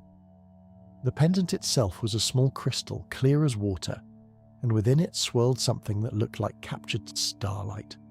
Primrose reached out and lifted it from the box, feeling its weight settle into her palm, and as she did, a voice spoke directly into her mind. It was her mother's voice, not the illusion from the dreaming wood, but truly her mother, speaking across the gulf of death itself. "My darling Primrose," the voice said, and it was warm with love and bright with pride. "If you're hearing this, then you have faced the lady's test and proven yourself worthy. You have discovered what I hoped you would discover, that love cannot be contained or controlled, bargained or bartered. It simply is, and it endures beyond death, beyond magic, beyond the boundaries of any world. This pendant was mine, given to me by my mother before her, passed down through generations of our family. It carries within it a blessing, protection against those who would seek to bind or harm you. As long as you wear it, no contract made without your consent can touch you. No bargain struck by another can claim you. You're free, my darling, truly and completely free. I wish I could have told you all of this myself. I wish I could have watched you grow, seen the woman you have become. But know that wherever I am, whatever lies beyond the veil of death, I am proud of you. I have always been proud of you, and I will always, always love you." The voice faded, leaving behind a warmth that filled Primrose's chest and brought tears streaming down her cheeks. She clasped the pendant around her neck, feeling it settle against her heart, and when she looked up at the lady, she saw something unexpected in those ancient violet eyes. Approval. "The bargain is fulfilled," the lady said, and her voice carried to every corner of the market. "Primrose Goodbody has completed 3 tasks, each more impossible than the last. She has proven herself worthy of freedom, and freedom she shall have. The debt her mother owed is paid in full. Let none dispute this, in this world or any other." A cheer rose from the crowd, genuine and heartfelt, and Primrose found herself surrounded by well-wishers, creatures of every description pressing close to congratulate her, to touch her hand, to simply be near the hobbit who had accomplished what none had accomplished before. But through the crush of bodies, she caught sight of a familiar figure. The dwarf who had first told her about her mother, who had carried the box that held her freedom. He stood apart from the crowd, watching her with an expression that might have been sadness, or pride, or both. Primrose pushed through the throng until she reached him. "Thank you," she said, "for keeping my mother's gifts safe, for guiding me toward the truth." The dwarf nodded slowly, his storm-grey eyes glistening. "Your mother was a remarkable woman," he said, "brave and clever and fierce in her love. I was honoured to call her friend, and I am honoured to have played a small part in helping her daughter find her way." "You knew her? Truly knew her?" "I did." The dwarf smiled, and it transformed his weathered face into something almost beautiful. She came to this market 3 times over the course of her short life. The first time to make her bargain, the second to seek a way to break it, and the third to leave this pendant in my keeping with instructions to give it to you when the time was right. She knew I would come in here someday? She hoped you would. She believed in you, Primrose Goodbody, believed that you had the strength and wisdom to face whatever trials lay ahead, and she was right. Primrose stood with the dwarf for a long moment, feeling the weight of all she had learned settling into her bones. Her mother had walked these paths, had spoken with this very being, had planned for a future she would never see. The love that had driven Lilybell's every action, from the desperate bargain for her own mother's life to the careful hiding of the pendant that would one day free her daughter, was almost too vast to comprehend. "I never knew," Primrose said softly. "My father never spoke of any of this. He only ever said that my mother was good and kind and that she loved me very much." "Tobold knew some of it," the dwarf replied. "Not all, but enough to understand that there were aspects of your mother's life that were better left unexplored. He feared that if you learned the truth, you would come seeking answers in places that might swallow you whole. He was trying to protect you in his own way. The way my mother tried to protect me by keeping secrets. Just so." The dwarf sighed, the sound heavy with the weight of years. "Those who love us often believe that ignorance is a kindness. They forget that the truth has a way of finding us regardless, and that facing it unprepared is far more dangerous than facing it armed with knowledge." Primrose touched the pendant at her throat, feeling its gentle warmth against her skin. "What happens now? I'm free from the bargain, but I still don't understand what I am. You said the blood of the old folk runs in my veins. My mother said the pendant has been passed down through generations. What does that mean?" The dwarf glanced around at the crowd that still milled about, creatures casting curious looks in their direction. "This is not the place for such discussions. The market has many ears and not all of them are friendly. But I will tell you this much. Your grandmother was not entirely what she appeared to be. She came to the Shire from elsewhere, from a place between places, and she carried within her a spark of the old magic. That spark passed to your mother, and from your mother to you. I'm not just a hobbit." "You're entirely a hobbit," the dwarf corrected gently, "but you're also something more. The two are not mutually exclusive. The Shire has always attracted those who carry the old blood, drawn by its peace and its distance from the troubles of the wider world. Many hobbits, if they traced their lineages back far enough, would find surprising branches on their family trees." Primrose thought of the hobbits she knew, the farmers and millers and innkeepers who made up the fabric of Shire society. Could others among them carry this hidden heritage? Could the Shire itself be more than it seemed? A refuge for those touched by magic who wished only to live simple, peaceful lives. "The lady approaches," the dwarf murmured, and Primrose turned to find the tall, elegant figure of the market's mistress gliding toward them. The crowd parted before her like water before a ship's prow, and her violet eyes were fixed on Primrose with an intensity that made the young hobbit want to take a step backward. "Primrose Goodbody," the lady said, coming to a halt before her. "You have proven yourself in ways I did not anticipate. The market will speak of this night for centuries to come." "Thank you," Primrose said cautiously, uncertain what response was expected. "I have one final thing to give you before you depart." The lady reached into the folds of her shimmering robes and withdrew something small, pressing it into Primrose's palm. A token of my regard, freely given and without obligation. Primrose looked down at the object in her hand. It was a coin, but unlike any coin she'd ever seen. One side bore the image of the silver tree, the other a crescent moon. It was warm to the touch, almost alive, and it seemed to pulse gently against her skin. This coin will allow you to return to the Moonlight Market whenever you wish, the lady explained. Simply hold it beneath the light of a waning moon and speak your desire, and a path will open before you. You need not walk through the whispering woods or stumble upon the market by chance. You may come as a friend, a visitor, one who's earned the right to walk among us. Primrose stared at the coin, then at the lady. Why? I thought you wanted me bound to your service. I thought the whole point of the bargain was to claim me. That was the bargain your mother made, the lady acknowledged. But you have shown me something I had forgotten in my long years, that there are qualities more valuable than service, more precious than duty. Courage, compassion, the willingness to sacrifice for love rather than gain. These are rare in any realm, and they deserve to be honoured. She paused, and something almost like a smile touched her ageless features. Besides, I have a feeling that this is not the last time our paths will cross, Primrose Goodbody. You carry the old blood, and you have proven yourself capable of walking between worlds. Such individuals tend to find their way back to this market, whether they intend to or not. Before Primrose could respond, the lady turned and glided away, her attendants falling into step behind her. The crowd began to disperse, creatures returning to their stalls and their business, and the strange suspended feeling that had hung over the market since Primrose's arrival began to lift. Come, the dwarf said, placing a gentle hand on her shoulder. I will show you the way back to the mortal world. Dawn approaches, and your father will be wondering where you have gone. Her father. In all the chaos and wonder of the night, Primrose had almost forgotten about Tobold, waiting in his mill, unaware of the adventure his daughter had undertaken. How long had she been gone? It had felt like hours, perhaps days, but she remembered the lady's first words about completing tasks before the moon set. Could only a single night have passed? The dwarf led her through the market, past stalls that were beginning to flicker and fade as the magic that sustained them weakened with the approaching dawn. The creatures they passed nodded respectfully as she walked by, and more than one called out words of farewell in languages she didn't recognize but somehow understood. At last they came to an archway at the market's edge, beyond which Primrose could see the familiar shape of the old wood, its trees ordinary oaks and elms rather than the silver and gold of the dreaming wood. The sky beyond was just beginning to lighten, the first pale hints of dawn touching the eastern horizon. This is where I leave you, the dwarf said. The path beyond will take you back to the offering stone. From there, you know the way home.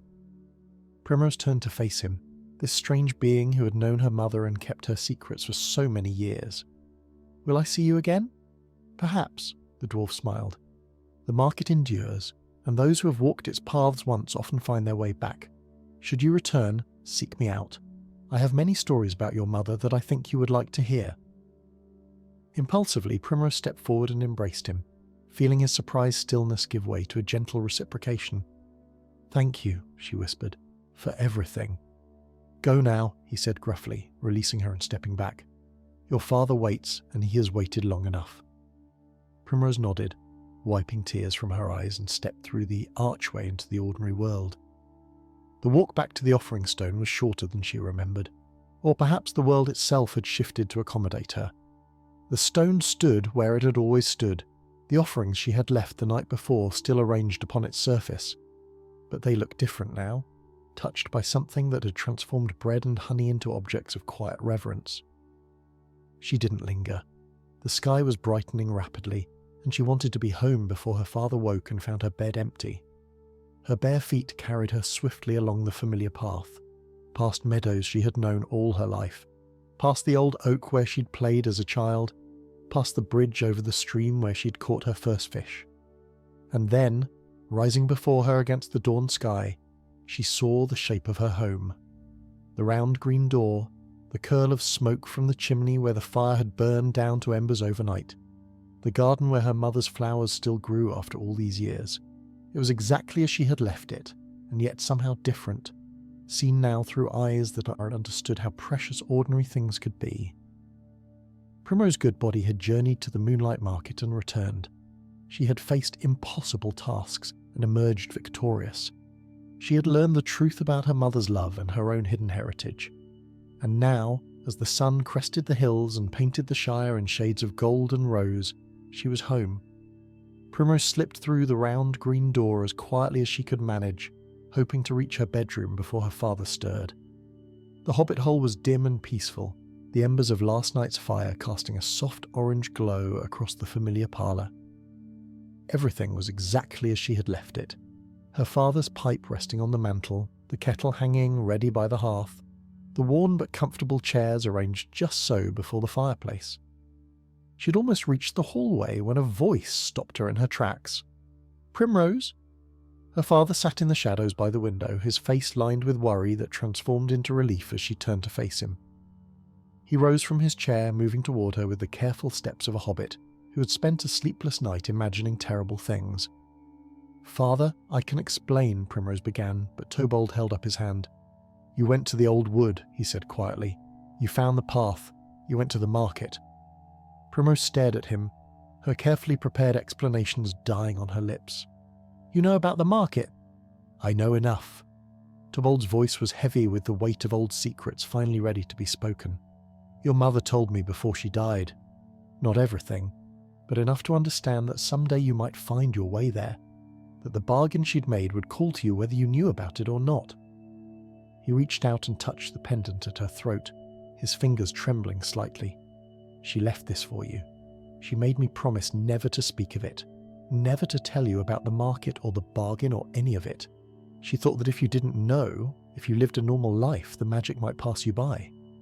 "It didn't," Primrose said softly. "No." Tobold's eyes glistened with unshed tears. "It didn't. And now you've been there, seen things, done things that I can't even imagine. Are you all right? Did they hurt you? Did they try to take you?" Primrose took her father's hands in her own, feeling the calluses from years of honest labour, the strength that had kept their small family going through grief and hardship. "I'm all right, father. Better than all right. I faced the lady's tasks and I won. The bargain is fulfilled. I'm free." She told him everything then, as the sun rose higher and filled the hobbit hole with warm light. She told him about the dreaming wood and the false image of her mother, about the riddle keeper and its 1,000-year riddle, about the choice she had been forced to make and the truth she had discovered about love and letting go. She told him about the pendant and the voice of her mother speaking across the gulf of death, and she told him about the dwarf who had known Lilybell and kept her secrets safe for all these years. When she finished, Tobold sat in silence for a long moment, tears running freely down his weathered cheeks. Then he pulled her into an embrace so tight it almost hurt, and she felt his shoulders shake with sobs that had been held back for nearly 20 years. "I'm sorry," he whispered. "I'm so sorry I never told you. I thought I was protecting you, but all I did was leave you unprepared. If something had happened to you, if you had been lost in that place." "But I wasn't lost," Primrose said gently. "I found my way through, and now I understand, Father. I understand why Mother did what she did, why she made the choices she made. She loved her mother enough to sacrifice everything, and she loved me enough to try to protect me even from beyond death. That's not something to be sorry for. That's something to be proud of." They sat together by the fire as the morning wore on, talking as they had never talked before. Tobold shared memories of Lilybell that he had kept locked away, moments of joy and laughter and fierce determination that painted a picture of a woman far more complex and remarkable than Primrose had ever imagined. And Primrose in turn shared what the dwarf had told her about her grandmother, about the old blood that ran in their veins and the magic that touched their family, even in the peaceful heart of the Shire. By the time the sun reached its zenith, something had shifted between father and daughter. The secrets that had stood between them for so long had been brought into the light, and though the truth was strange and sometimes painful, it was also liberating. For the first time in her life, Primrose felt truly known, truly seen, not as the quiet miller's daughter who kept to herself and tended her garden, but as the remarkable young woman who had walked between worlds and emerged victorious. In the weeks that followed, life returned to something like normal. Primrose continued to tend her garden and help her father at the mill, continued to exchange pleasantries with neighbours and attend the occasional gathering at the Green Dragon. But she was changed in ways that were not always visible, carrying within her knowledge of wonders and terrors that most hobbits could not imagine. Sometimes, on nights when the moon waned toward darkness, she would take out the coin the lady had given her and hold it in her palm, feeling its gentle warmth and thinking of the market that waited between moments. She had not yet returned, had not yet used the gift she had been given, but she knew that someday she would, that the old blood in her veins would call her back to the paths her mother had walked, to the friends her mother had made, to the stories that waited to be discovered. And sometimes, when she tended the flowers that grew beside the offering stone at the edge of the old wood, she fancied she could hear music drifting on the breeze, the same strange melody that had guided her through the merchant's maze. It was a reminder that the world was larger and more mysterious than most hobbits ever suspected, that magic lingered in the quiet places for those with eyes to see and hearts brave enough to seek it out. Rosamund Burrows fell silent, her tale complete. The fire had burned low during the telling, and the young hobbits gathered around her sat in rapt stillness, their eyes wide with wonder and their minds full of images of moonlit markets, and talking of riddle keepers and pendants that carried a mother's love across the boundary of death itself. "Is it true?" Pimpernel Took asked at last, his voice hushed with awe. "Did Primrose Goodbody really go to the moonlight market?" Rosamunda smiled, her ancient face creasing with warmth. "That is for you to decide, young master. The old stories don't come with seals of authenticity or sworn testimonies. They come with truths that are deeper than mere facts, lessons that matter whether the events they describe actually happened or not." "But what happened to Primrose?" Marigold asked. "Did she ever go back to the market? Did she find out more about her family?" "Ah," Rosamunda said, settling deeper into her chair. "Those are tales for another night. The whispers from the Shire are many, and each one leads to another, like paths branching through a great wood. Primrose's story is just one thread in a tapestry that stretches back to the earliest days of our people and forward into times that have not yet come to pass." She looked around at the young faces gathered before her, seeing in them the same curiosity and courage that had driven Primrose Goodbody through her impossible trials. These were the ones who would carry the old stories forward, who would remember them and retell them and keep the whispers alive for generations yet unborn. "Remember this," Rosamunda said, her voice taking on the weight of wisdom earned through long years. "The Shire may seem simple and safe, a place where nothing ever happens and adventure is something that takes place in faraway lands. But beneath that peaceful surface, there are depths that most never glimpse. There are paths that open only to those brave enough to walk them, doors that open only to those wise enough to knock." She reached out and touched the pendant at her own throat, a pendant that might have been crystal or might have been ordinary glass, depending on how the firelight caught it. "Your lives will have their own trials and their own wonders," she continued. "You will face choices that seem impossible and discover strengths you never knew you possessed. When those moments come, remember Primrose Goodbody and the lesson she learned at the moonlight market. Love cannot be bargained or bought. It cannot be captured in artifacts or preserved by magic. It lives in us, part of who we are, and it endures beyond any darkness." The fire popped, sending a shower of sparks spiralling up toward the chimney, like tiny stars ascending to the heavens. Outside, the autumn wind whispered through the trees, carrying upon it the scent of fallen leaves and the distant promise of winter. And somewhere, in the space between moments where the moonlight market waited for those worthy to find it, a silver-haired lady smiled. Story 2.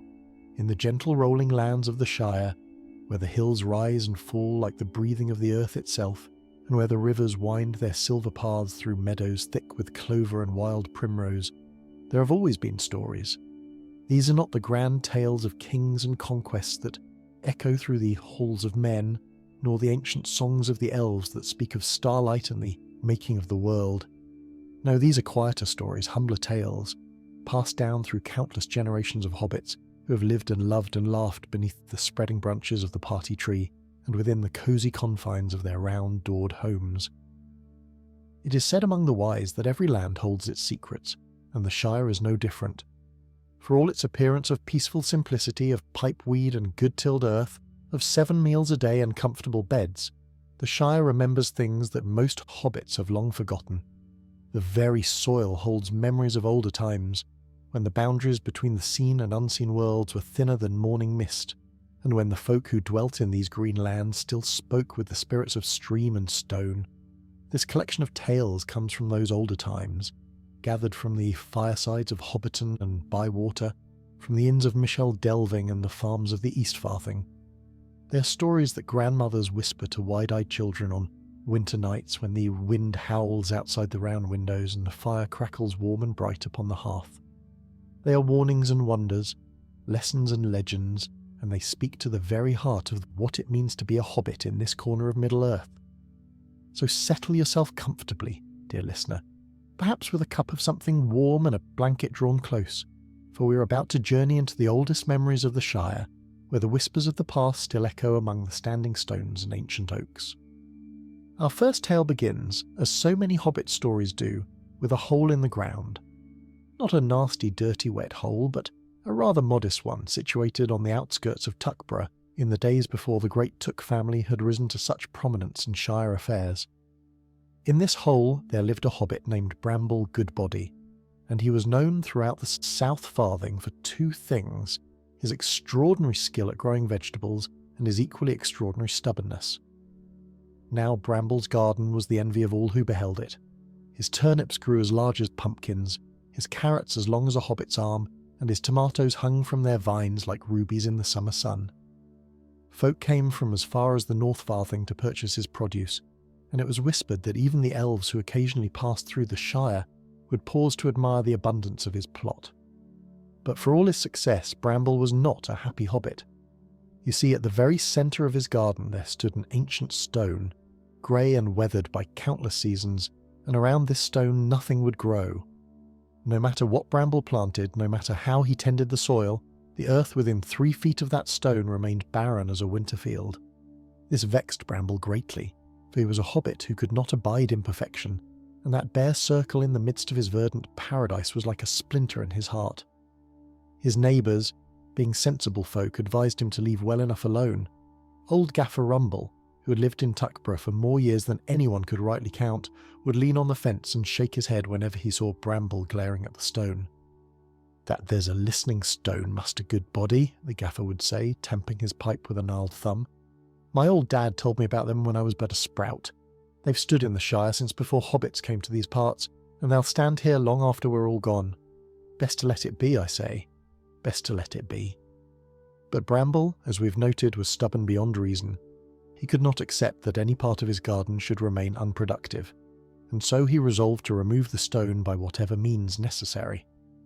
He began his campaign on a bright morning in early spring, when the first green shoots were pushing through the dark earth and the air was thick with the promise of growing things.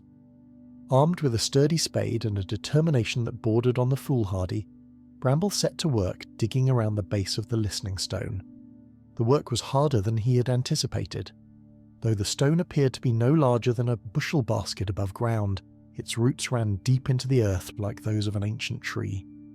Hour after hour Bramble dug, his shoulders aching and his palms growing raw with blisters, yet still he could not find the bottom of the stone.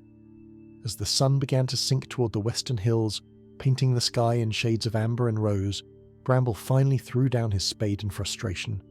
He had dug a hole as deep as his own height, and still the stone continued downward into the darkness of the earth. "Confound this cursed rock," he cried, his voice echoing strangely in the twilight air. "I'll have you out of my garden if I have to dig to the very roots of the world." Now, what Bramble did not know, and what old Gaffer Rumble had neglected to mention in full, was that the listening stones of the Shire were not merely stones at all. They were anchors, you see, fixed points where the old magic of the earth still held fast against the changing of the ages.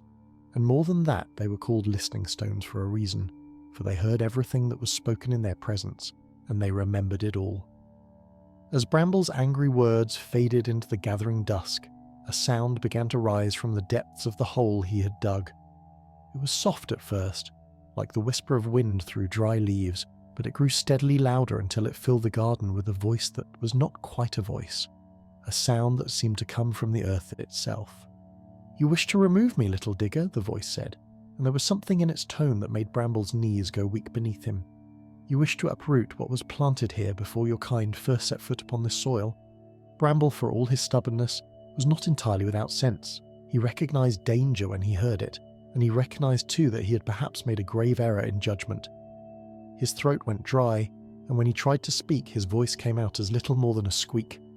"I meant no disrespect," he managed at last, his eyes fixed upon the grey surface of the stone, which now seemed to gleam with an inner light in the fading day. "I only wished to make my garden whole." "Your garden," the voice repeated, and there was something in the way it spoke those words that made Bramble feel very small indeed. "This land was green and growing long before your garden, little one. Long before your hole in the hill, long before your kind came wandering out of the east with your round doors and your love of comfortable things.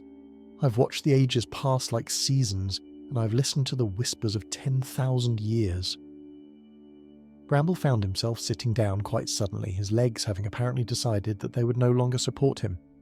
He sat at the edge of the hole he had dug, looking down at the stone that descended into darkness below him, and for the first time in his life, he felt truly humbled. "What are you?" he asked, his voice barely above a whisper. The stone was silent for a long moment, and when it spoke again its voice had softened somewhat, like a grandfather speaking to a wayward child. "I am memory," it said. "I am the echo of things that were, the keeper of stories that would otherwise be lost. I am a listening stone, and I have heard every word spoken in this place since the world was young.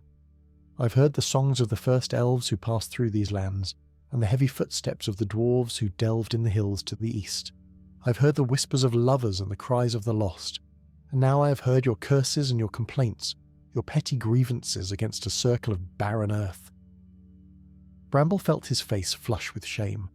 Put in such terms, his frustration with the bare patch in his garden did seem rather small and foolish. "I am sorry," he said, and he meant it truly. "I did not understand what you were. I did not know." "No," the stone agreed. "You did not know. But ignorance is not always an excuse, little digger. You were warned by those wiser than yourself, and you chose not to listen. This is the way of your kind, I have found. You're forever rushing forward, digging and building and changing, never stopping to wonder why things are as they are." Bramble sat in silence for a time, the cool evening air settling around him like a cloak. The stars were beginning to appear overhead, first one and then another, until the sky was scattered with their ancient light. He had never felt so small, so insignificant, as he did in that moment, sitting beside a hole of his own making, conversing with a stone that remembered the dawn of the world. "What would you have me do?" he asked at last, for he was a practical hobbit at heart, and he knew that there was no point in dwelling on mistakes that could not be unmade. "How can I make amends for my foolishness?" The listening stone considered his question, and when it spoke again there was a note of something that might have been approval in its ancient voice. "That is a better question than any you've asked before," it said. "Most who disturb my rest are content to flee in terror, never to return. But you remain, and you ask how you might set things right. This speaks well of you, little digger, despite your stubbornness." Bramble waited, his heart beating quick and uncertain in his chest. The night had grown very still around them, as though all the creatures of the garden were holding their breath, listening to what the stone might say. "There is a balance in all things," the stone continued. "I have listened for ages beyond counting, gathering the whispers and the songs, the laughter and the tears of all who have passed this way. But listening without purpose is like a well that fills but never empties. The water grows stagnant, and what was once sweet becomes bitter and foul." "I do not understand," Bramble admitted, though he felt he should apologise for his confusion. "I have listened for too long," the stone said, and now there was a weariness in its voice that made Bramble's heart ache with unexpected sympathy. "I have gathered stories beyond number, but I have no one to tell them to. The old ways are forgotten. The people who once came to sit beside me and hear the tales of yesterday have dwindled and passed away. Your kind, the hobbits, you have no memory of the listening stones and what they were meant for." Bramble felt something stir within him then, something that he could not quite name. It was as though a door had opened in his heart. A door he had not known was there, and through it came a rush of feeling that was part sorrow and part hope. "Tell me," he said, and his voice was steady now, though tears pricked at the corners of his eyes. Tell me the stories you have gathered. I will listen." And so began a strange and wonderful arrangement that would last for the rest of Bramble Goodbody's days. Each evening, as the sun sank below the hills and the stars came out to dance their eternal dance across the sky, Bramble would come to sit beside the listening stone. He would bring his pipe and a pot of tea, and he would settle himself comfortably against the grey surface of the ancient rock, and he would listen. The stone told him tales of the world's first morning, when the light was new and all the lands lay fresh and unmarked beneath an unshadowed sky. It spoke of the elves who had wandered through these very meadows in the youth of the world, their voices raised in songs of such beauty that the trees themselves had wept with joy. It told him of the great forests that had once covered all the land, forests so vast and deep that a squirrel might travel from the blue mountains to the misty mountains without ever touching the ground. But the stone also told him smaller stories, gentler tales that touched Bramble's heart in ways he had not expected. It spoke of a young elf maiden who had once sat beside the stone and wept for a love that could not be, her tears falling upon the earth and giving rise to the first forget-me-nots. It told of a wandering dwarf who had paused here on his long journey home, sharing his last crust of bread with a hungry fox, and earning a blessing that would follow his family for 7 generations. And as the seasons turned and the years passed, the stone began to tell Bramble stories of his own people, of the hobbits who had come to these lands so long ago. It spoke of their wanderings in the wild countries to the east, of the hardships they had endured and the courage they had shown. It told him of the first hobbit hole ever dug in the Shire, a simple shelter scooped from a hillside by a weary traveller who had looked upon these green and gentle lands and known at last that he was home. Bramble listened to all of these tales, and he remembered them, and more than that, he began to share them with others. At first, it was only his closest neighbours, old Gaffer Rumble and the widow Bracegirdle from down the lane. But word spread, as word always does in the Shire, and soon hobbits were coming from all across the Farthings to hear Bramble Goodbody tell the stories of the Listening Stone. He would gather them in his garden on summer evenings, with lanterns hung from the apple trees and the scent of pipeweed sweet upon the air. Children would sit at his feet with eyes wide as moons, and their parents would lean close, their faces soft with wonder as Bramble wove the ancient tales into the fabric of the twilight. And a curious thing happened as the years went by. The barren circle around the Listening Stone began to shrink. First it was only an inch or two, hardly noticeable unless you were looking for it. But as Bramble continued to listen and to tell, as more and more hobbits came to hear the old stories and carry them away in their hearts, the circle grew smaller and smaller still. By the time Bramble Goodbody was an old hobbit, white-haired and bent with years but still bright-eyed and sharp of mind, the barren earth around the Listening Stone had vanished entirely. Flowers grew right up to its grey surface now, a riot of colour that seemed to embrace the ancient rock like a blessing long delayed. On the last evening of his life, Bramble sat beside the stone as he had done for more years than he could count. The sun was setting in a blaze of gold and crimson, and the first stars were just beginning to appear in the darkening east. "I have given your stories to my people," Bramble said, his voice thin with age but steady with contentment. "They will not be forgotten now." "No," the stone agreed, and there was a warmth in its voice that Bramble had never heard before. "They will not be forgotten. You have done what you set out to do, little digger, though it was not the task you thought to undertake. You sought to remove me from your garden, and instead you have planted me in the hearts of your people. This is a better harvest than any vegetable could ever be." Bramble smiled, leaning his head back against the cool surface of the stone. "I was a stubborn fool," he said. "Yes," the stone replied, "but stubbornness is not always a failing. Sometimes it is the very thing that allows us to persist when others would give up, to continue when the way seems impossible. You were stubborn enough to keep digging even when the task seemed hopeless, and you were stubborn enough to keep listening even when the stories seemed too vast for any one heart to hold." "Will you remember me?" Bramble asked, and his voice was very soft now, like a candle flame flickering in a gentle breeze. "I will remember you," the stone promised. "I will remember you for as long as memory itself endures, and I will tell your story to all who come to sit beside me in the ages to come, the tale of Bramble Goodbody, the stubborn digger who became a keeper of stories." Bramble closed his eyes, a peaceful smile upon his weathered face. The stars wheeled overhead in their ancient patterns, and the night birds began their songs, and somewhere in the distance a fox barked once and was silent.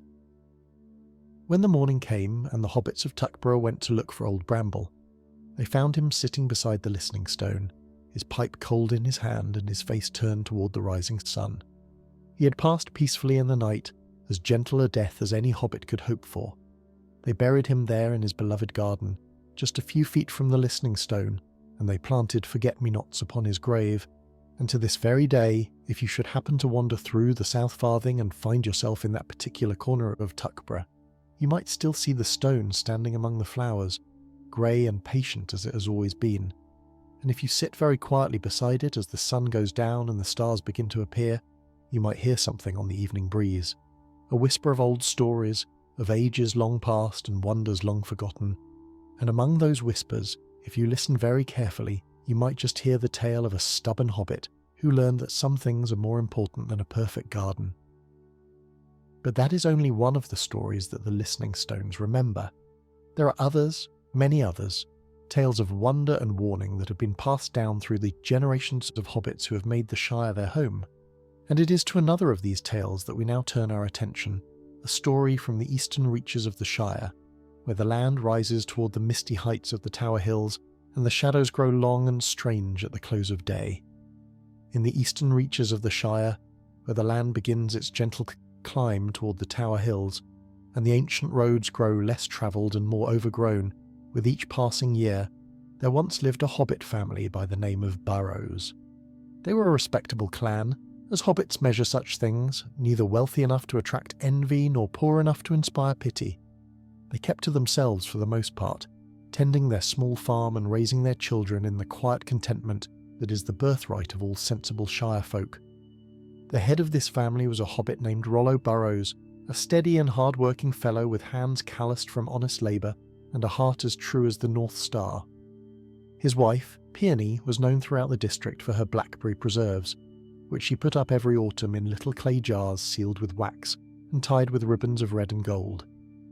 Together they had raised 5 children, 4 sons and a daughter, and they had every reason to believe that their days would continue in peaceful prosperity until the end of their years. But fate, as it so often does, had other plans for the Burrows family, and the instrument of that fate was their youngest child, a daughter named Violet, who was born on a night when the stars fell like rain from the heavens, and the old folk shook their heads and whispered that such omens never boded well. From her earliest days, Violet was different from her brothers and from all the other hobbit children in the district. She did not care for dolls or tea parties, for gossip or needlework. Instead, she would spend hours wandering the fields and forests near her home, talking to creatures that no one else could see and listening to voices that no one else could hear. Her mother fretted and her father worried, but there seemed to be nothing they could do to make their daughter behave as a proper hobbit lass should. As Violet grew older, her strangeness only deepened. She began to speak of things that made no sense to her practical, earthbound family. She talked of lights that danced in the meadows at midnight, of music that rose from the wells and streams, of doors that appeared in hillsides where no doors had been before. Her brothers laughed at her fancies, and her parents exchanged troubled glances when they thought she was not looking. But Violet paid them no mind. She knew what she had seen, what she had heard, what she had felt in the secret places of the world. And she knew, with a certainty that went beyond mere belief, that there was more to the Shire than met the eye. There were old powers sleeping beneath the green hills, ancient presences that had dwelt in this land since before the coming of hobbits or men or even elves, and somehow, for reasons she did not yet understand, those powers had chosen to reveal themselves to her. It was on the evening of her 33rd birthday, that momentous occasion when a hobbit comes of age and is considered a fully responsible member of society, that Violet's life changed forever. Her family had gathered to celebrate, as was the custom, with a feast of all her favourite foods and a cake decorated with sugar flowers and candied nuts. But as the sun began to set and the candles were lit upon the birthday cake, Violet felt a strange restlessness stirring in her heart. She excused herself from the table, claiming that she needed a breath of fresh air, and slipped out into the gathering dusk. The evening was warm and still, the air thick with the scent of honeysuckle and new-mown hay. Fireflies were beginning to emerge from the tall grass, their tiny lights winking like earthbound stars. Violet walked without thinking, her feet carrying her along paths she had travelled 1,000 times before. But tonight something was different. Tonight the familiar landscape seemed charged with an energy she had never felt so strongly, a presence that called to her from somewhere just beyond the edge of sight. She found herself at the foot of a hill she had climbed countless times in her childhood, a gentle rise crowned with a ring of ancient oak trees. But as she looked up at the hilltop, she saw something that made her breath catch in her throat. There, among the oaks, a light was shining. Not the golden light of lanterns or the silver light of stars, but something else entirely, a soft green radiance that seemed to pulse with the rhythm of a beating heart. Without hesitation, Violet began to climb. The grass was slick with evening dew, and twice she nearly lost her footing, but she pressed on, drawn by the mysterious light as surely as a moth is drawn to a flame. And as she crested the hill and stepped into the circle of oaks, she found herself standing at the edge of a wonder that would have stolen the breath from any mortal creature. The space within the oak ring had been transformed. Where there should have been nothing but grass and wildflowers, there now stood a great hall of woven branches and living leaves, its walls formed by the intertwining limbs of the ancient trees, its roof a canopy of green through which the first stars of evening could just be glimpsed. And within this hall, gathered around a table that seemed to have grown from the earth itself, sat a company of beings unlike any Violet had ever seen. They were taller than hobbits, slender and graceful, with eyes that held the light of ages and faces of such beauty that Violet's heart ached just to look upon them. Their garments were woven from moonlight and shadow, from spider silk and the petals of flowers that bloom only in dreams. And when they turned to look at her, standing there at the threshold of their hidden realm, their expressions held no surprise, only a calm and ancient welcome. "She has come at last," said one of them, a lady whose hair flowed like a river of silver down her back. "The child of Starfall, the listener, the one who sees." "We have waited long for you, Violet Burrows," said another, a lord whose eyes were the deep green of forest pools. "Long have we watched you wandering the borders of our world, hearing our music, glimpsing our lights, and now, on the night of your coming of age, you have found your way to us at last." Violet's mouth was dry, her heart pounding like a drum in her chest. She wanted to speak, to ask the 1,000 questions that crowded her mind, but her voice seemed to have fled along with her certainty about the nature of the world. "Do not be afraid," the silver-haired lady said, rising from her seat and gliding toward Violet with steps that made no sound upon the grass. "We mean you no harm. We are the fair folk, the hidden ones, those who dwell in the spaces between the seen and the unseen. We have lived in these lands since the world was young, and we will remain here until the last star fades from the sky." "Why?" Violet managed at last, her voice barely a whisper. "Why have you revealed yourselves to me?" The fair folk exchanged glances, and something passed between them that Violet could not interpret. Then the green-eyed lord spoke, his voice like the wind through autumn leaves. "Because you have a gift, child. A rare and precious gift that appears among your kind only once in many generations. You can see us, you can hear us, you can walk between the worlds as easily as you walk from room to room in your family's home. This gift carries with it both privilege and responsibility." "There is a shadow growing in the east," the silver-haired lady continued, and now her voice was grave.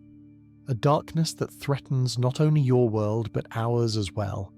The old bonds between our peoples have been forgotten, the ancient alliances allowed to crumble into dust. But the shadow does not care for such distinctions. It will consume all that lies in its path, fair and mortal alike, unless those who can see clearly stand against it." Violet felt the weight of their words settling upon her shoulders like a cloak of iron.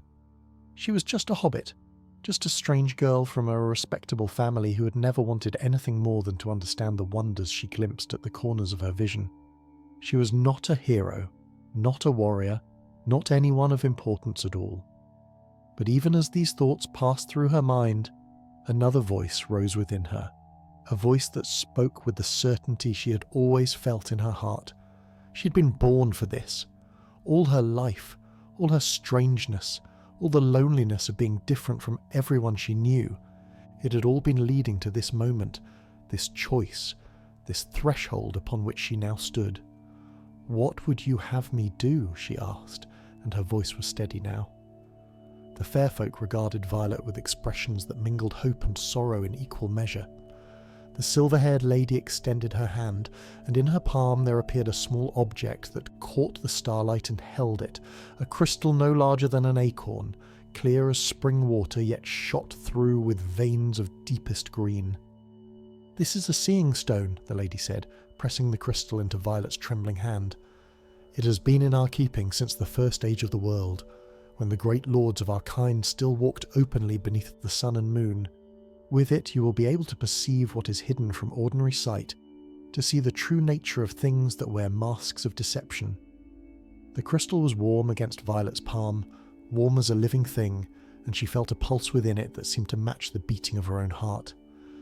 As she gazed into its depths, she caught glimpses of images that flickered and shifted like reflections on troubled water. She saw shadows moving across green fields. She saw doors standing open that should have remained forever closed. And she saw a darkness gathering in the east like a storm cloud on the horizon. "The shadow I spoke of has many servants," the green-eyed lord explained, rising from his seat to stand beside the silver-haired lady. "They move among your people in disguises that fool the eye and the heart. They whisper poison into willing ears, they sow discord where there was once harmony, and they work always toward a single terrible purpose, to break the bonds that hold the worlds together, to tear down the barriers between what is and what should never be." "But why?" Violet asked, her fingers closing protectively around the seeing stone. What could anyone hope to gain from such destruction? "Power," the Lord replied, and the word fell from his lips like a stone into still water. "There are those who believe that in the chaos of a broken world they might rise to dominion over all that remains. They do not understand, or perhaps they do not care, that what they seek to unleash cannot be controlled, cannot be bargained with, cannot be turned to any purpose but annihilation." The silver-haired lady placed her hand upon Violet's shoulder, and the touch was cool and light as a falling leaf. "You must return to your people, child. You must watch and listen, and when you find those who serve the shadow, you must warn others of the danger. This is the task we lay upon you, not because we wish to burden you with such weight, but because you alone among the hobbits of the Shire have the gift to accomplish it." Violet looked down at the crystal in her hand, then up at the faces of the fair folk who surrounded her. She thought of her family waiting for her at home, of the birthday cake with its sugar flowers, of the simple and comfortable life she had always known. And she thought of what that life would become if the shadow were allowed to spread unchecked across the land. "I will do as you ask," she said, and though her voice was soft, it carried the weight of an oath that could not be broken. "I will watch and listen. I will find those who serve the shadow, and I will protect my people, whatever the cost." The fair folk bowed their heads in acknowledgement of her promise, and when they raised them again, there were tears glistening in more than one pair of ancient eyes. "Go now," the silver-haired lady said. "Return to your celebration, to your family who loves you. But know that you do not walk alone. We will be watching over you, though you may not always see us. And when the time comes for you to act, we will send what aid we can." Violet turned to go, but the green-eyed lord called out to her one final time. "Remember, child, the shadow's greatest weapon is not force but fear. It will try to make you doubt yourself, to make you believe that you're too small, too weak, too insignificant to stand against it. But the smallest light can hold back the deepest darkness, if only it refuses to be extinguished." With those words ringing in her ears, Violet stepped out of the circle of oaks and began her descent down the hillside. When she glanced back over her shoulder, the green light had vanished, and the hilltop looked exactly as it always had, just a ring of ancient trees standing silent beneath the stars. But she could feel the weight of the seeing stone in her pocket, and she knew that nothing would ever be quite the same again. The weeks that followed were strange and difficult for Violet Burrows. She returned to her daily life, helping her mother with the household chores, working alongside her brothers in the fields, attending the markets and fairs that were the lifeblood of Shire society. But all the while she watched, she listened, and she saw things that made her blood run cold. At first it was subtle. A neighbour who had always been cheerful and generous became irritable and suspicious, picking quarrels with friends that he had known for decades. A prosperous farm fell suddenly into ruin, its crops withering in the field though the weather had been fair and the soil rich. A young couple who had been deeply in love broke their engagement without explanation, each claiming that the other had become a stranger to them.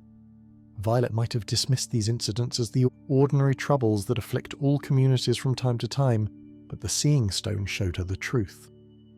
When she looked through its crystal depths at the quarrelsome neighbour, she saw a shadow clinging to his shoulders like a living cloak, whispering into his ear with a voice like rustling leaves. When she examined the ruined farm, she saw dark tendrils extending from beneath the soil, drawing the life from the roots of every growing thing. And when she observed the estranged lovers, she saw that each wore a mask of shadow over their true face, a mask that made them appear as monsters to each other's eyes. The Shadow's servants were everywhere, Violet realised with growing horror. They had infiltrated the Shire so thoroughly that hardly a village or farm remained untouched by their influence. And the Hobbits, trusting and insular by nature, had no idea that they were being slowly consumed from within. But identifying the problem was only the first step. Violet still had to find a way to fight it, and that proved far more challenging than she had anticipated. The servants of Shadow were cunning, and they did not reveal themselves easily. When she tried to warn her neighbours about what she'd seen, they looked at her with the same mixture of pity and concern that she had endured all her life. Poor strange Violet, they seemed to think, always seeing things that are not there. It was her mother who finally provided the key. One evening, as they sat together by the fire, Peony Burrows looked up from her knitting and studied her daughter with eyes that were sharper than Violet had ever given her credit for. "You have been troubled lately, my dear," Peony said, her needles clicking steadily, "ever since your birthday, in fact. Would you like to tell me what weighs so heavily upon your heart?" Violet hesitated. She had not told anyone about her encounter with the fair folk, fearing that even her family would think her mad. But there was something in her mother's gaze that gave her pause, a knowing quality that seemed at odds with the practical, no-nonsense hobbit she had always known. "Mother," Violet said slowly, "do you believe in the fair folk, in the hidden ones who dwell in the spaces between the worlds?" Peony's needles stopped their clicking. For a long moment she sat very still, her eyes fixed upon her daughter's face. Then, slowly, she reached up and touched a pendant that hung around her neck on a slender silver chain, a pendant that Violet had seen her wear every day of her life but had never truly noticed until now. "My grandmother gave me this," Peony said, lifting the pendant so that Violet could see it clearly. It was a small crystal, milky white and shot through with veins of silver, and it pulsed with a light that was the twin of the Seeing Stone's green glow. "She told me that our family has always had the gift, though it does not appear in every generation. She said that one day a child would be born to our line who would need to know the old ways, the old alliances, the old stories that most hobbits have long forgotten." Violet stared at her mother with new eyes, seeing her for the first time as she truly was, not just a maker of preserves and a keeper of house, but a guardian of secrets that stretched back through generations beyond counting. "I have been waiting for you to come to me," Peony continued, a gentle smile playing at the corners of her mouth. "Waiting for you to be ready to hear what I have to tell. And now, my dear, I think the time has come for you to learn the truth about our family, about the shadow that threatens our land, and about the part you were born to play in the ancient struggle between light and darkness." The fire crackled softly in the hearth as Peony Burrows began to speak, her voice taking on a cadence that Violet had never heard before, the rhythm of old stories passed down through countless generations. Outside, the wind had risen, and it moaned around the corners of the hobbit hole like a living thing seeking entrance. But within the cosy parlour, mother and daughter sat cocooned in warmth and the weight of secrets finally shared. "Long ago," Peony began, "before the Shire was the Shire, before hobbits had even heard of this green and gentle land, our ancestors wandered in the wild countries to the east. They were a small people even then, overlooked by the great powers that shaped the world, dismissed as insignificant by those who measured worth in strength of arms or mastery of magic. But the fair folk saw something in us that others did not. They saw our love of growing things, our connection to the earth, our ability to find joy in simple pleasures, and they recognized that these qualities, humble as they might seem, were precious beyond measuring, a world that was already growing darker. Violet listened in rapt attention, the seeing stone warm against her palm. Her mother's words painted pictures in her mind, images of her ancestors as she had never imagined them. Not the comfortable, complacent hobbits she had always known, but wanderers and survivors, a people who had endured hardships that modern Shire folk could scarcely conceive. The fair folk made a pact with our people, Peony continued. They would teach us the old ways, the secrets of the earth, the language of growing things.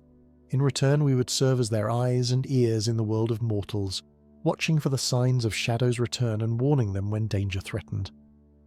This alliance served both our peoples well for many generations. But as the ages passed and the hobbits settled in the Shire, the old knowledge began to fade. Comfort bred complacency, and complacency bred forgetfulness. Most families lost their connection to the fair folk entirely, dismissing the old stories as mere fancy, the superstitions of a more primitive time. But not our family, Violet said softly. Peony shook her head, her fingers still resting upon the pendant at her throat. No, not our family. The Burrows have always remembered, though we have kept our remembering secret. We have watched and waited, generation after generation, knowing that one day the shadow would stir again and the old alliance would be needed once more. And now that day has come, Violet said, understanding dawning in her eyes. Yes, my dear, now that day has come, and you, my strange and wonderful daughter, have been chosen to stand at the threshold between worlds, to be the bridge between the fair folk and our kind. Peony reached out and took Violet's hands in her own, her grip firm and warm. I know it seems an impossible burden for one small hobbit to bear, but you are not as alone as you believe. There are others like us scattered throughout the Shire, families who have kept the old faith and the old knowledge. They have been waiting as we have been waiting for a sign that the time for action has arrived. In the days that followed, Violet's life transformed in ways she could never have anticipated. Her mother introduced her to a hidden network of hobbits who had preserved the ancient alliance with the fair folk, families whose names she recognised from markets and festivals, but whose true nature she had never suspected. There was old Fosco Proudfoot, who everyone thought was merely a dotty old bachelor obsessed with his mushroom garden, but who was in fact a keeper of lore whose knowledge stretched back to the founding of the Shire. There was Amaranth Took, a spinster aunt of the great Took family, whose reputation for eccentricity concealed a fierce and cunning mind dedicated to protecting her people from threats they could not see. These and others gathered in secret places throughout the Shire, in hidden rooms behind false walls, in cellars beneath innocent-looking hobbit holes, in clearings deep within the old forest, where the trees themselves stood guard against unwelcome ears. They shared their knowledge with Violet, teaching her the signs by which the Shadow's servants could be recognised, the words of power that could break their enchantments, the rituals that had been passed down through ages of watching and waiting. But knowledge alone was not enough. The Shadow's influence continued to spread, and Violet watched helplessly as more and more of her neighbours fell under its sway. The quarrels that had once been isolated incidents became commonplace. Friendships that had endured for decades crumbled overnight, and always when she looked through the seeing stone, she saw the dark tendrils extending further and further across the land she loved. It was Amaranth Took who finally identified the source of the corruption. The sharp-eyed spinster had been tracking the movements of a stranger who had appeared in the Shire some months before, a travelling merchant who called himself Grimsby, and who dealt in curiosities and trinkets from distant lands. He was charming, this Grimsby, with a ready smile and a seemingly endless supply of fascinating wares. Hobbits who would normally be suspicious of outsiders found themselves inexplicably drawn to his cart, eager to purchase his baubles and listen to his tales of far-off places. But when Violet turned the seeing stone upon him, she recoiled in horror. Behind the pleasant mask of the travelling merchant, she saw something else entirely, a figure wrapped in shadow, its eyes burning with a cold and hungry light, its very presence a wound in the fabric of the world. And she saw too the threads of darkness that extended from him to every corner of the Shire, connecting him to all the servants of Shadow who had infiltrated her homeland. He is not merely a servant, Violet reported to the gathered keepers at their next secret meeting, her voice trembling with the weight of what she'd witnessed. He is a lord among them, perhaps the very source of all the corruption we have seen. Every shadow that has touched the Shire leads back to him. A heavy silence fell upon the assembly. Old Fosco Proudfoot shook his head slowly, his weathered face grave with concern. Then we face a foe more powerful than we had feared. A Shadow Lord is no common enemy. The old law speaks of such beings, spirits of malice that have existed since the breaking of the world. They cannot be fought with strength of arms or driven away with simple words of power. Then how can they be defeated? Violet asked, though she feared she already knew the answer. They cannot be defeated, Amaranth Took said bluntly, her sharp eyes fixed upon Violet's face. Not by mortals, at any rate. The best we can hope to do is banish them, to send them back to the darkness from whence they came. But such a banishment requires a sacrifice, a price paid in something more precious than gold or jewels. Violet felt a cold hand close around her heart. What kind of sacrifice? The gathered keepers exchanged glances, and in their eyes Violet saw sorrow that went beyond words. It was her mother who finally spoke, her voice soft but steady. The old lore tells of a ritual that can sever the Shadow Lord's connection to our world and cast him back into the void.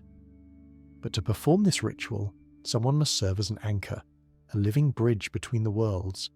They must hold the doorway open while the Shadow Lord is forced through, and when the door closes behind him, Peony's voice faltered and tears glistened in her eyes.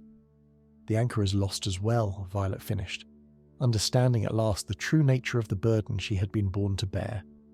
The room was very quiet. Outside, the wind had died away, and the night pressed close around the hidden gathering place, heavy with the weight of fate and the sorrow of choices that could not be unmade. Violet looked at the faces of those who had taught her, who had welcomed her into their secret fellowship, who had placed their hope for the Shire's salvation upon her small shoulders. She thought of her family, her mother and father and brothers, of the life she'd always known and the life she might never have the chance to live. And she thought of the shadow spreading across the land, corrupting everything it touched, turning neighbours against neighbours and friends against friends. "How long do we have?" she asked, her voice calm despite the storm raging in her heart. "The Shadow Lord grows stronger with each passing day," Fosco replied. "If he is not stopped soon, his hold upon the Shire will become permanent. I would say we have until the next new moon, perhaps a fortnight from now, before the corruption becomes irreversible." Violet nodded slowly, her fingers closing around the seeing stone in her pocket. A fortnight. 14 days to prepare for a ritual that would save her people and cost her everything. The fortnight that followed was unlike any Violet had ever known. By day she went about her ordinary tasks, helping her mother with the housework, assisting her brothers in the fields, attending to all the small duties that made up the fabric of Hobbit life. But by night she studied the ancient rituals with a desperation that bordered on obsession, memorizing the words of power, learning the gestures and movements that would channel the old magic through her small body. The keepers of the old law gave her everything they had, holding nothing back. Old Fosco taught her the history of the Shadow Lords, the wars that had been fought against them in ages past, the heroes who had sacrificed themselves to banish them from the world. Amaranth Took drilled her in the practical aspects of the ritual, the precise positions of the standing stones, the timing of the incantations, the moment when she would need to step forward and become the anchor that held the doorway open. And every evening when the lessons were done and the other keepers had departed, Violet would sit with her mother in the quiet parlour, the fire burning low in the hearth, and they would talk. Not of the coming sacrifice, for that was too painful to speak of directly, but of simpler things. Memories of Violet's childhood, stories of ancestors long gone, the small joys and sorrows that had woven themselves into the tapestry of their family's history. "I wish your father could know," Peony said one evening, her voice soft with regret. "He loves you so dearly, and it grieves me to keep this secret from him." Violet shook her head, her eyes fixed upon the dancing flames. "It is better this way. Father has never had the gift, has he? He would not understand, and knowing what is to come would only cause him pain he cannot do anything about." "You are wiser than your years, my dear," Peony said, reaching out to stroke her daughter's golden hair. "Wiser than I was at your age, certainly. When my grandmother first told me of the old alliance, I was frightened and angry. I did not want to carry such a burden, but you have accepted your fate with a grace that humbles me." "I am frightened too, Mother," Violet admitted, turning to look at Peony with eyes that were bright with unshed tears. Every night when I close my eyes, I see the darkness waiting for me. I feel its cold breath upon my neck, and I wonder if I will have the courage to do what must be done when the moment comes." Peony gathered her daughter into her arms, holding her close as she had done when Violet was just a small child, frightened by a thunderstorm or a nightmare. "Courage is not the absence of fear, my love. Courage is doing what must be done despite the fear, and I have never known a braver soul than you." As the days dwindled and the new moon approached, Violet began to make her preparations in earnest. She visited each of her brothers in turn, finding reasons to spend time with them, to share meals and laughter and memories. They did not know why their strange sister had suddenly become so attentive, but they welcomed her company nonetheless, and each parting was a little knife in Violet's heart. She walked the fields and forests of her childhood, saying silent goodbyes to the places that had shaped her, the stream where she'd caught her first fish, the oak tree she'd climbed when she wanted to be alone with her thoughts, the meadow where she'd first heard the music of the fair folk drifting on the evening breeze. Each blade of grass, each bird's song, each whisper of wind through the leaves seemed infinitely precious now, treasures she'd taken for granted all her life and would soon leave behind forever. And she watched the Shadow Lord, using the Seeing Stone to track his movements through the Shire. Grimsby the merchant continued his rounds, spreading his corruption with every village he visited, every trinket he sold, every word he spoke. But Violet noticed something else as well, something that gave her a glimmer of hope amid the gathering darkness. The Shadow Lord was not infallible. For all his power, for all his cunning, there were hobbits who resisted his influence, whose hearts remained true despite his whispered temptations. They were not many, perhaps 1 in 100, but they were there, points of light scattered across the Shire like stars in a clouded sky. Violet sought out these resistant souls, studying them through the Seeing Stone, trying to understand what made them different from their neighbours who had fallen so easily under the shadow's sway. And what she found surprised her. They were not the strongest or the bravest hobbits in the Shire. They were not the wisest or the most learned. They were simply those who loved most deeply, whose connections to family and friends and home were so strong that no whispered poison could shake them. This discovery planted a seed in Violet's mind, a seed that would soon grow into something unexpected. But for the moment, she kept her thoughts to herself, focusing on the preparations for the ritual that grew nearer with each passing day. The night before the new moon, the keepers gathered one final time in the hidden meeting place beneath Fosco Proudfoot's mushroom garden. The old hobbit had prepared a ceremonial meal, dishes made from recipes that had been passed down through his family since the earliest days of the Shire.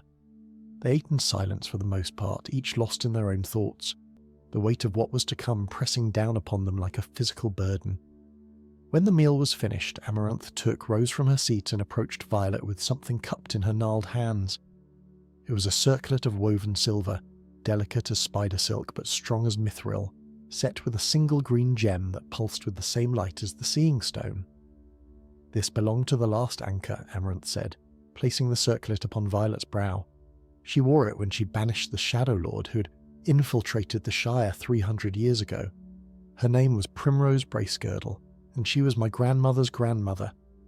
The stories say that she smiled as she stepped through the doorway, that her last words were a blessing upon all who would come after her." Violet felt the circlet settle against her temples, cool and light, and with it came a presence that was not quite her own. She sensed Primrose Bracegirdle somewhere at the edge of her consciousness, a warmth and a strength that seemed to say, "You are not alone. We who have gone before are with you still." "Thank you," Violet whispered, though she was not certain whether she spoke to Amaranth or to the spirit of the ancestor whose crown she now wore. The keepers took turns embracing her, offering words of encouragement and farewell. Old Fosco pressed a small leather pouch into her hand, telling her that it contained herbs that would give her strength when her own faltered. A young keeper named Daisy, who had only recently learned of the Old Alliance, wept openly as she hugged Violet, unable to find words for what she felt.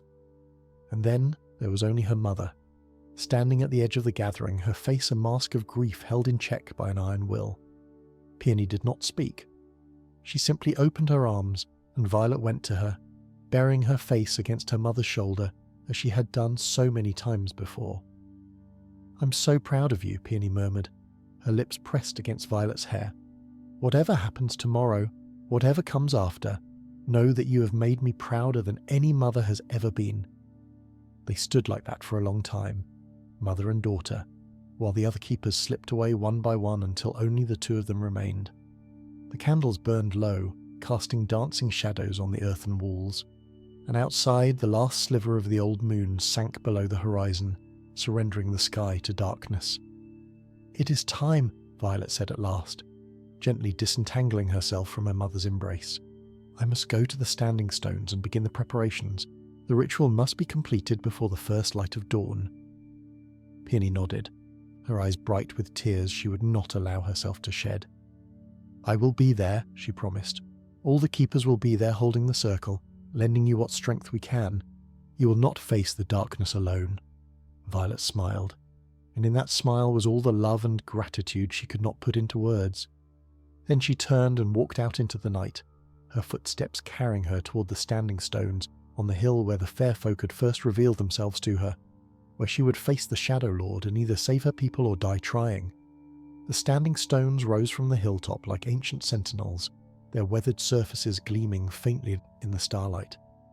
Violet climbed the familiar slope with measured steps, feeling the weight of the circlet upon her brow and the warmth of the seeing stone against her heart. The night was utterly still, as though all the world held its breath, waiting to see what would unfold upon this sacred ground. As she crested the hill and stepped into the circle, Violet felt the presence of the fair folk even before she saw them. They emerged from the shadows between the stones, their luminous forms casting a soft green radiance across the grass.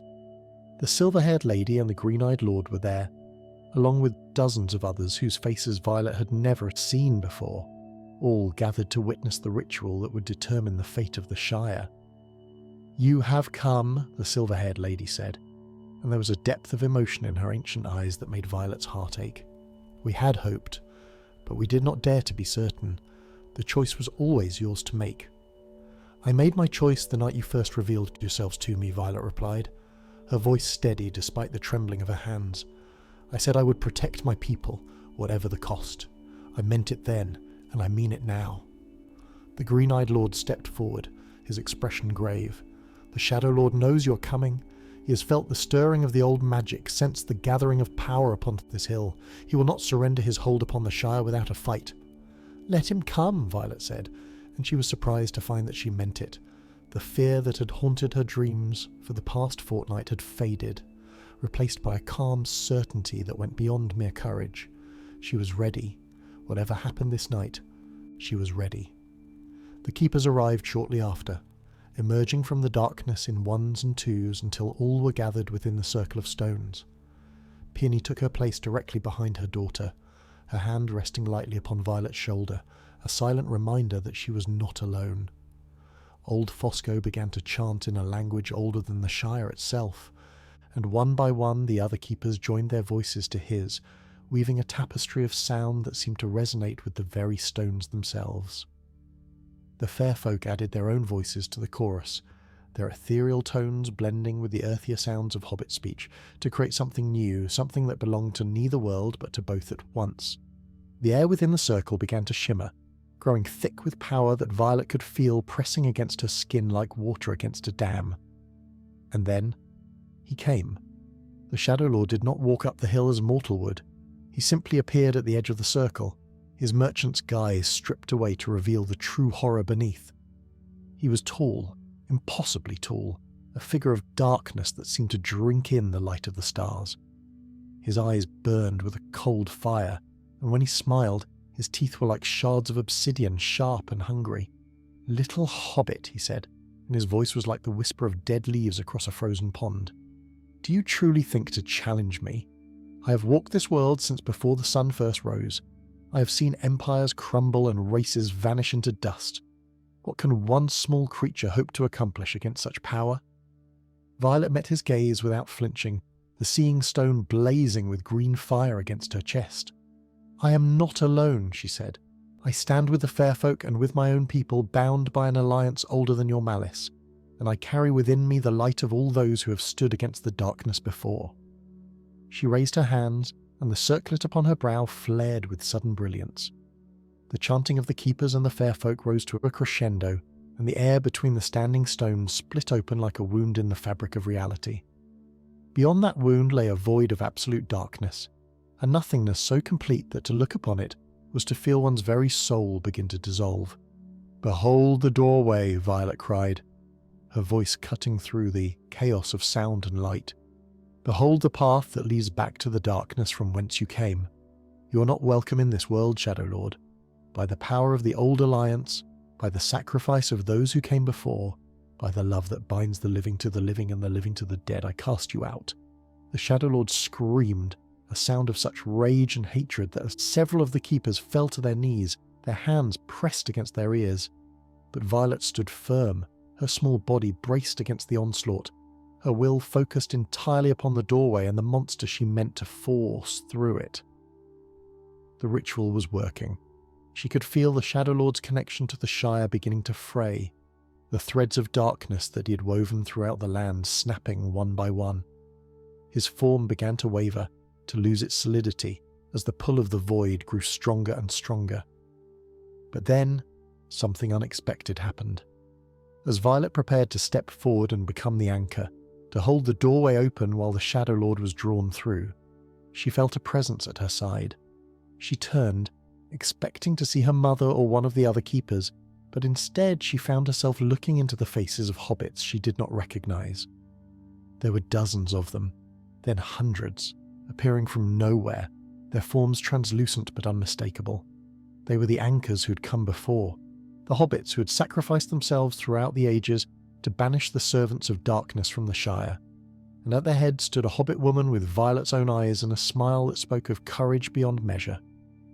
"Primrose brace girdle," Violet breathed, recognizing the ancestor whose circlet she wore. "We are with you, child," Primrose said, her voice like the chiming of distant bells.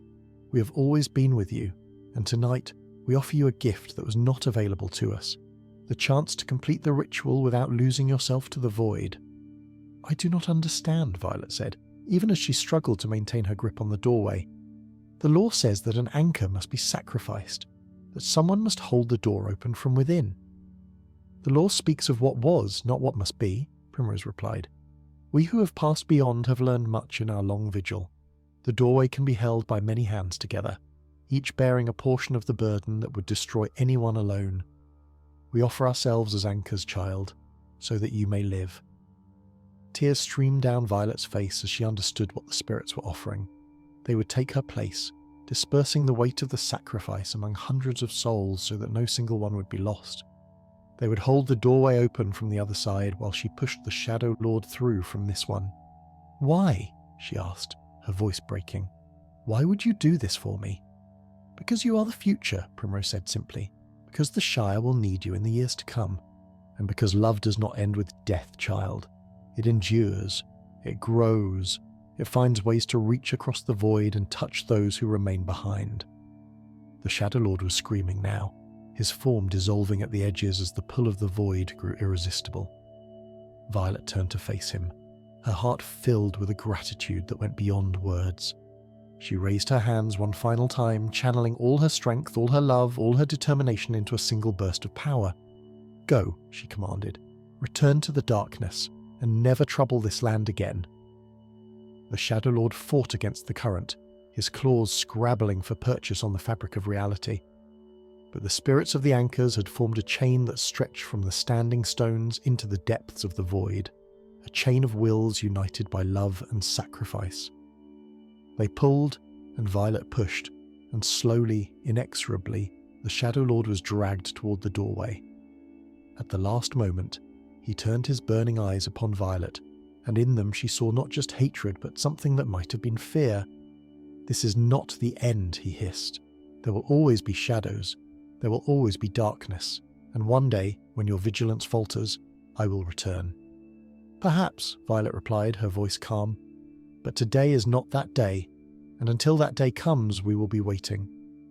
She made a final gesture, and the Shadow Lord was torn from the world, his screaming form vanishing into the void. The doorway snapped shut behind him with a sound like thunder, and suddenly the hilltop was silent save for the heavy breathing of the keepers and the soft weeping of those who'd witnessed the miracle. Violet stood alone in the centre of the circle, the circlet upon her brow dimming to a gentle glow. The spirits of the anchors had faded with the closing of the doorway, returning to whatever peace they had earned through their sacrifice. But as Violet looked around at the faces of her mother and the keepers, at the shimmering forms of the fair folk who had stood with her against the darkness, she knew that she would never truly be alone again. The dawn that followed the banishment of the Shadow Lord was unlike any the Shire had seen in living memory. The sun rose in a blaze of gold and crimson, painting the sky with colours so vivid that hobbits throughout the land paused in their morning routines to stare in wonder. The air itself seemed cleaner, fresher, as though a weight had been lifted from the very atmosphere. Birds sang with renewed vigour in the hedgerows, and flowers that had wilted under the shadow's influence straightened their stems and turned their faces toward the light.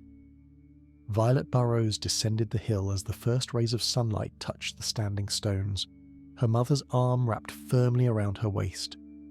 She was exhausted beyond measure, her body trembling with the aftermath of the power that had flowed through her, but her heart was light. She had faced the darkness and emerged victorious.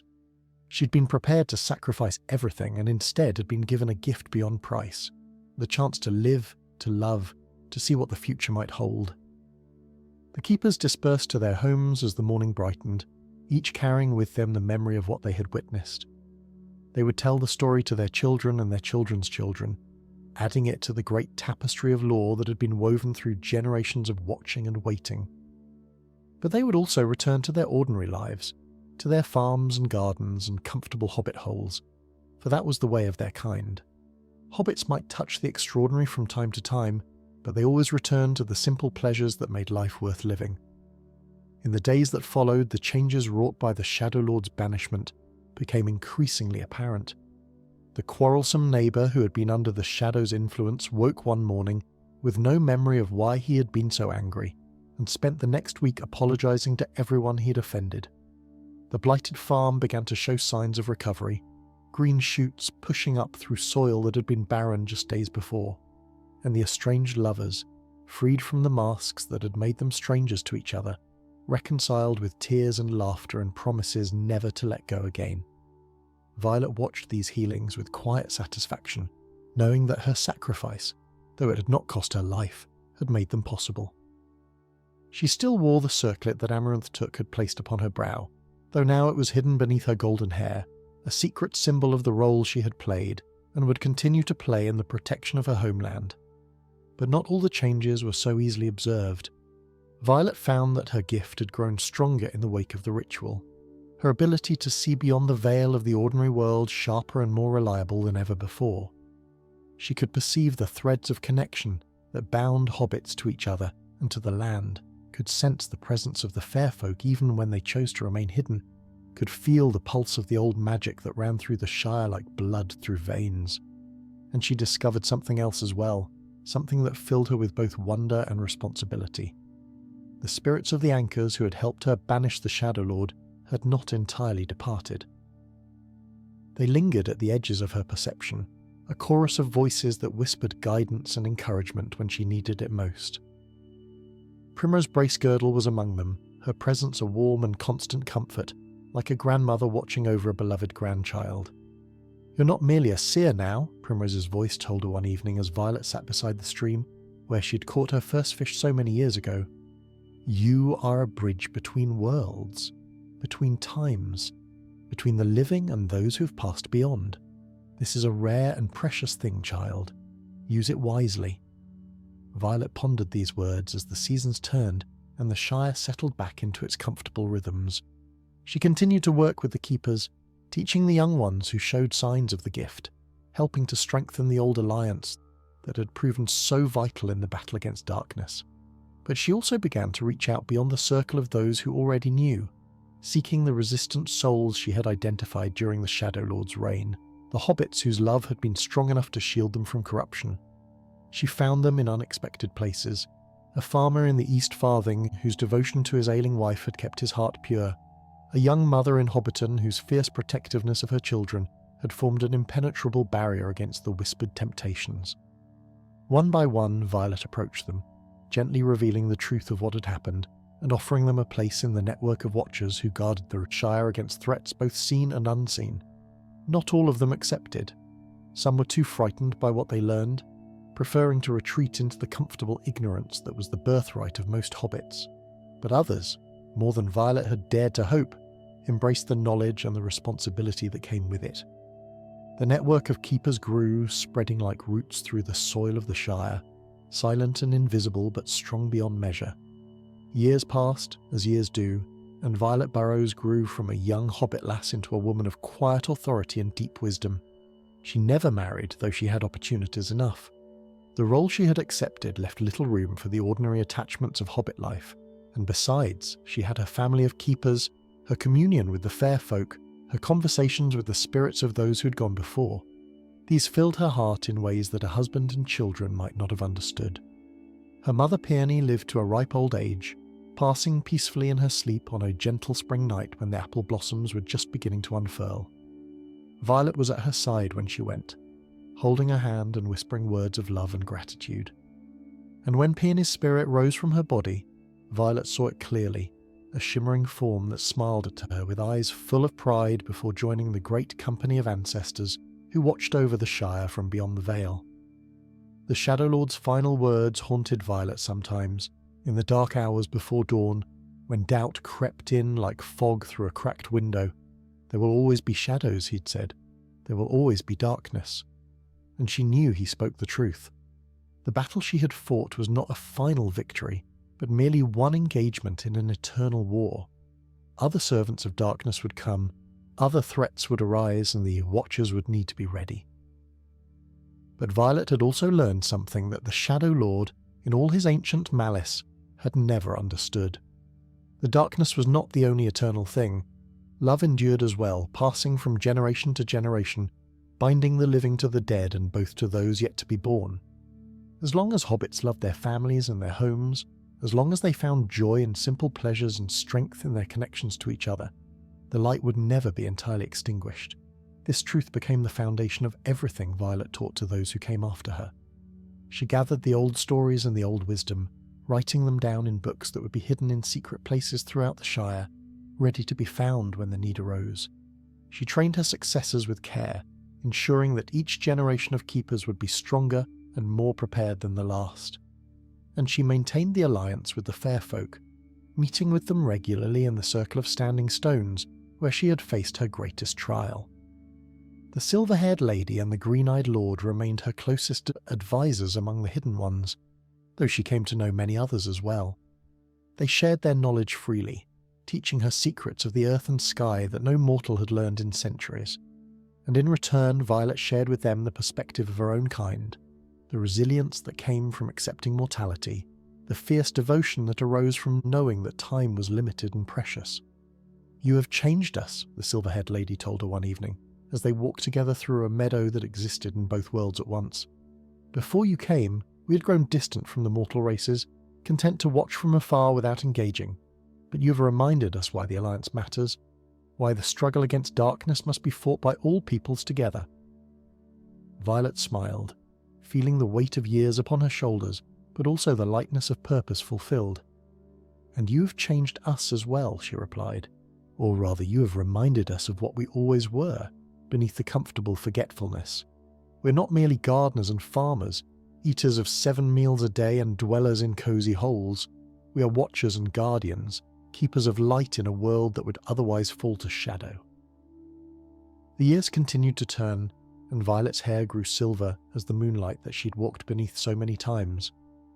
But her eyes remained bright and her heart remained true, and when at last her time came to pass beyond the veil, she went with the same calm courage that had carried her through the battle against the Shadow Lord.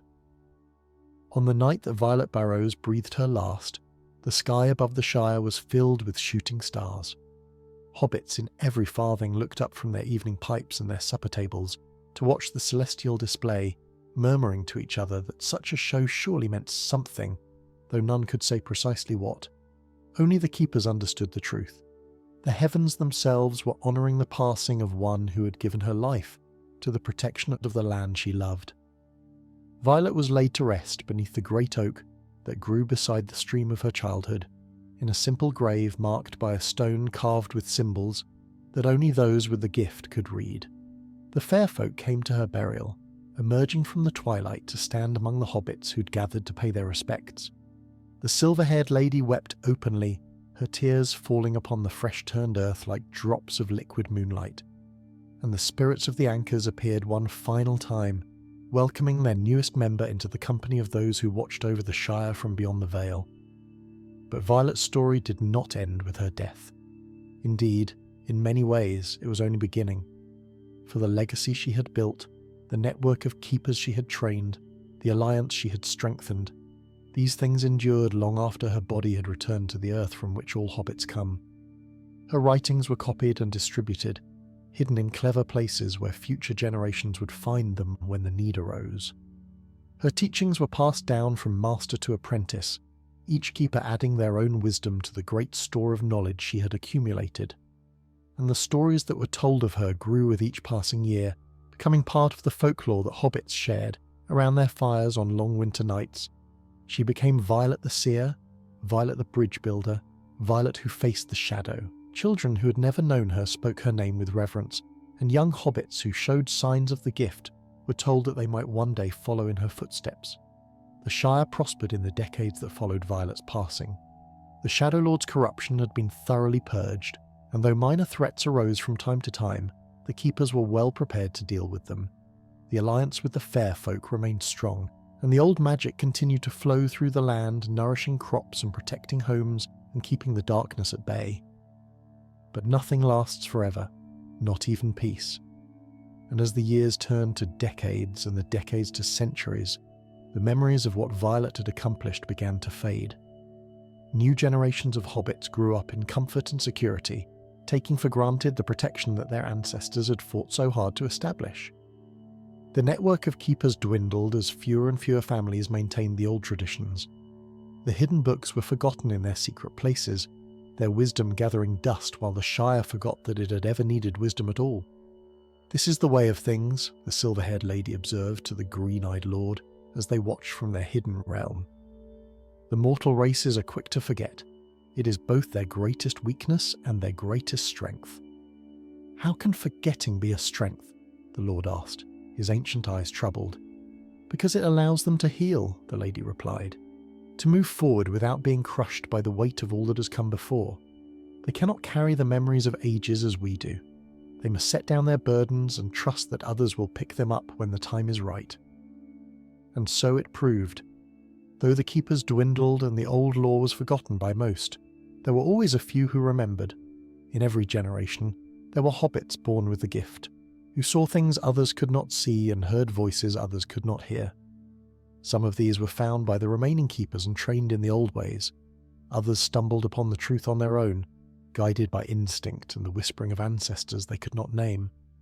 And the hidden books waited in their secret places, patient as stones, ready to yield their wisdom to those with eyes to see and hearts to understand. Now and then, a curious young hobbit would discover one of these treasures, tucked behind a loose stone in a cellar or buried in a chest beneath an ancient oak. And when they did, the old knowledge would awaken once more, calling them to a purpose they had never imagined. It was in this manner that the legacy of Violet Burrows continued to protect the Shire through the long centuries that followed. The protection was not always visible, not always acknowledged, but it was there nonetheless, a web of watchers and guardians, of secrets and alliances, of love that endured beyond death and wisdom that outlasted forgetting. And what of the other tales that the Shire remembers? What of the stories that grandmothers whisper to children and elders share over pipes in the common room of the Green Dragon? These too are part of the great tapestry, threads woven together over countless generations to form a picture of what it means to be a hobbit in this corner of Middle-earth. There is the tale of Milo Brandybuck, who ventured into the old forest on a dare and emerged 3 days later speaking of trees that walked and streams that sang. He never could explain where he'd been or what he had seen, but for the rest of his life he treated every growing thing with a reverence that bordered on worship. and it was said that his garden grew more abundantly than any other in Buckland. There is the story of the widow Chubb, whose husband was lost at sea during a trading voyage to the Grey Havens. She waited for him on the shore every evening for 50 years, and when at last she died, the fishermen swore they saw two figures walking together upon the waves, hand in hand, disappearing into the sunset. There is the legend of the hole beneath the hill, a mysterious dwelling that appeared on the outskirts of Michel Delving one misty morning and vanished again before noon. Those who claimed to have glimpsed inside spoke of rooms that stretched on forever, of treasures beyond counting, of a presence that was neither hobbit nor elf nor dwarf, but something older than all three.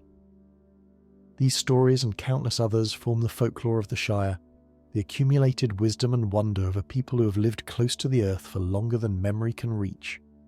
They speak of dangers and delights, of courage and caution, of the thin places where the ordinary world touches something greater and stranger than itself.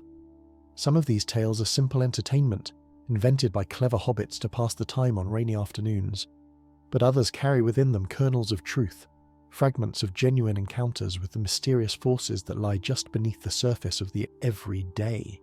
The wise learn to distinguish between the two, to recognize the stories that carry warnings and the stories that offer guidance. And this brings us to one final tale, a story that has been whispered in the darkest corners of the oldest hobbit holes for as long as anyone can remember. It is a tale of endings and beginnings, of the price of curiosity and the power of love, and it begins, as so many hobbit stories do, with a young hobbit who could not resist the urge to peek behind the curtain of the ordinary world. His name was Fosco Fairbairn, and he lived in the Westfarthing in the days when the Tower Hills were still wild and unexplored, before the roads that now wind through them had been carved by countless hobbit feet. He was a dreamer, this Fosco, always gazing toward the horizon with eyes that seemed to see beyond it, always asking questions that made his practical neighbours shake their heads in bewilderment. Why is the sky blue, he would ask. Where does the sun go at night? What lies beyond the edges of all the maps? His family despaired of him ever becoming a proper hobbit, content with the simple pleasures of pipe and hearth and well-tended garden. But Fosco could not help his nature, any more than a bird can help its urge to fly or a fish its need to swim. He was born to seek, to wonder, to chase mysteries wherever they might lead. And so it was that on his 33rd birthday, when most hobbits are settling into the comfortable routines of adult life, Fosco Fairbairn packed a small bag with provisions and set out toward the Tower Hills, determined to discover what lay beyond the boundaries of the world he knew. His mother wept as he departed. His father shook his head in sorrow. His brothers and sisters gathered at the gate to watch him go, their faces a mixture of worry and incomprehension.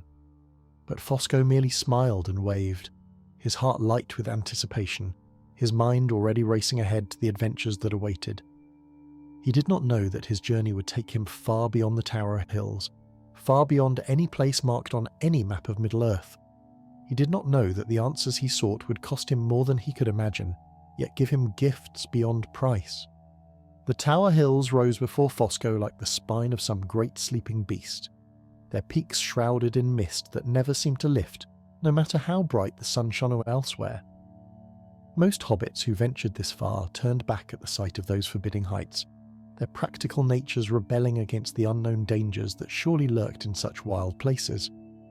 But Fosco pressed on, his curiosity burning brighter than his fear, his feet carrying him ever upward along paths that grew narrower and more treacherous with each passing mile. On the third day of his climb, as the sun was setting into a blaze of purple and gold behind him, Fosco came upon a sight that stopped him in his tracks. There, nestled in a hollow between two great boulders, stood a door. It was round, as hobbit doors ought to be, painted a cheerful yellow that seemed almost to glow in the fading light. But there was no hill behind it, no dwelling of any kind. The door simply stood alone, its brass knocker gleaming, its hinges oiled and ready. Fosco stared at this impossible thing for a long moment, his heart hammering against his ribs. Every sensible instinct screamed at him to turn back, to flee this uncanny place and never speak of what he had seen. But the curiosity that had driven him his entire life would not be denied. With trembling fingers, he reached out and grasped the knocker, rapping 3 times upon the yellow wood. The door swung open without a sound, revealing a passage that descended into darkness. Warm air rushed out to meet him, carrying scents of growing things and fresh-baked bread and something else, something wild and ancient that he could not name. And from somewhere deep within came the sound of music, faint but unmistakable, a melody so beautiful that tears sprang unbidden to Fosco's eyes. He stepped through the doorway. What Fosco Fairbairn found on the other side of that impossible door has never been fully told, for when he returned to the Shire many years later, his hair white and his face lined with experiences beyond counting, he would speak of it only in fragments and riddles. He spoke of gardens that bloomed with flowers of every colour imaginable, tended by beings of light whose touch could heal any wound.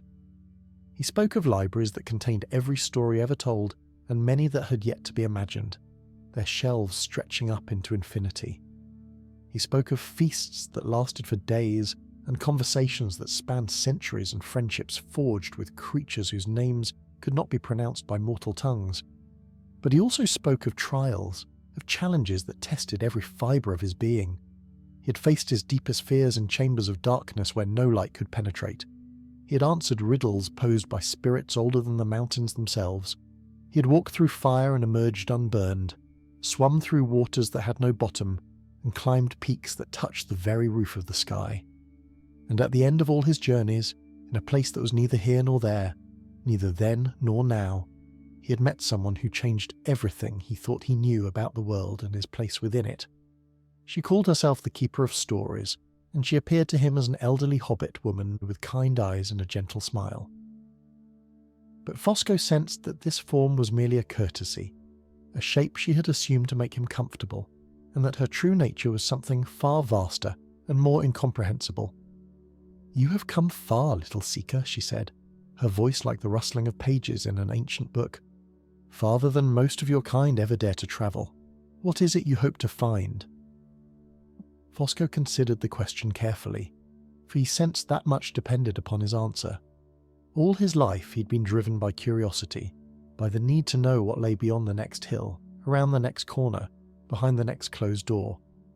But now, standing before this being of impossible age and wisdom, he realized that his curiosity had always been in service of something deeper. "I want to understand," he said at last.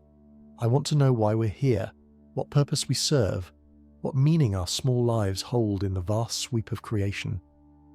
The Keeper of Stories smiled, and in that smile Fosco glimpsed something that made his heart ache, with longing and joy in equal measure.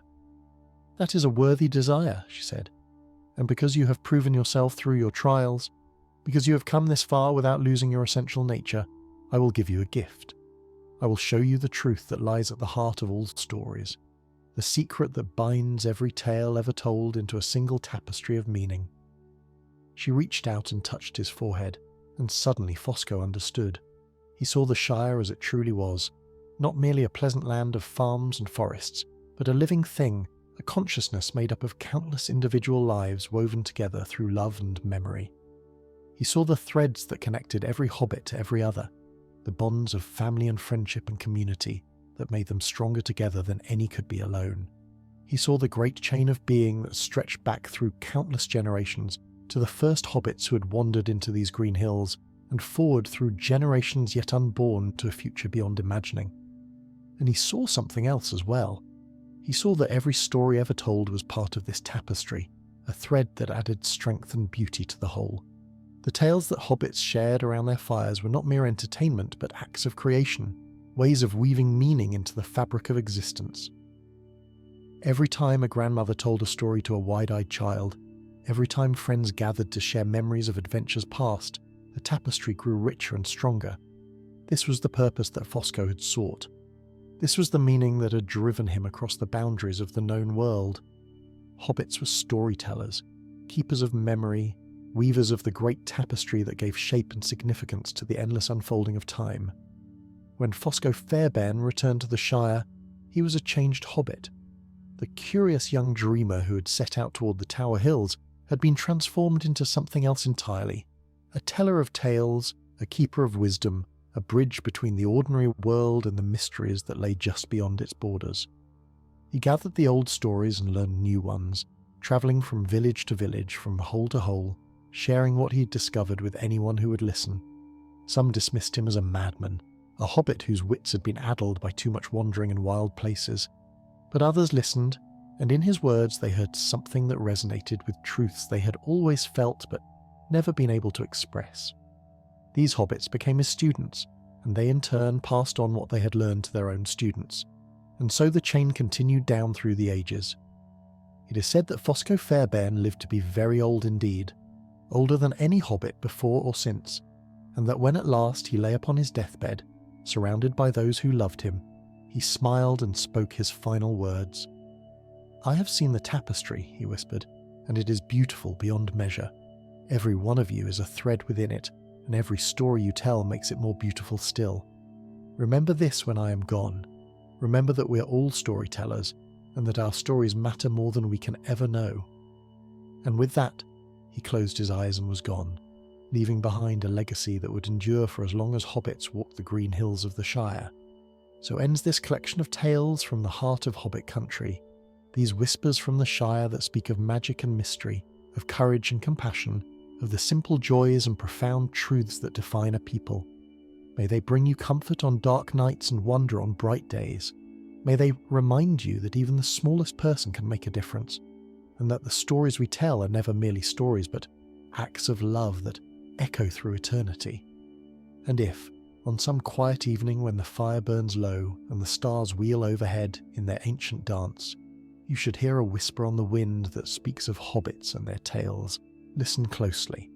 For in that whisper you may hear the voice of Fosco Fairbairn, still telling his stories, still weaving the great tapestry, still calling out across the ages to all who have ears to hear. Sleep now, dear listener. Let these tales carry you gently into the welcoming embrace of dreams, and remember, always remember, that you too are a thread in the tapestry, a storyteller in your own right, a keeper of the light that holds back the darkness. The Shire endures, the stories continue, and somewhere, in a place that is neither here nor there, the keeper of stories smiles, knowing that her children have learned well the lesson she has taught. Good night, and may your dreams be filled with the gentle magic of the Shire.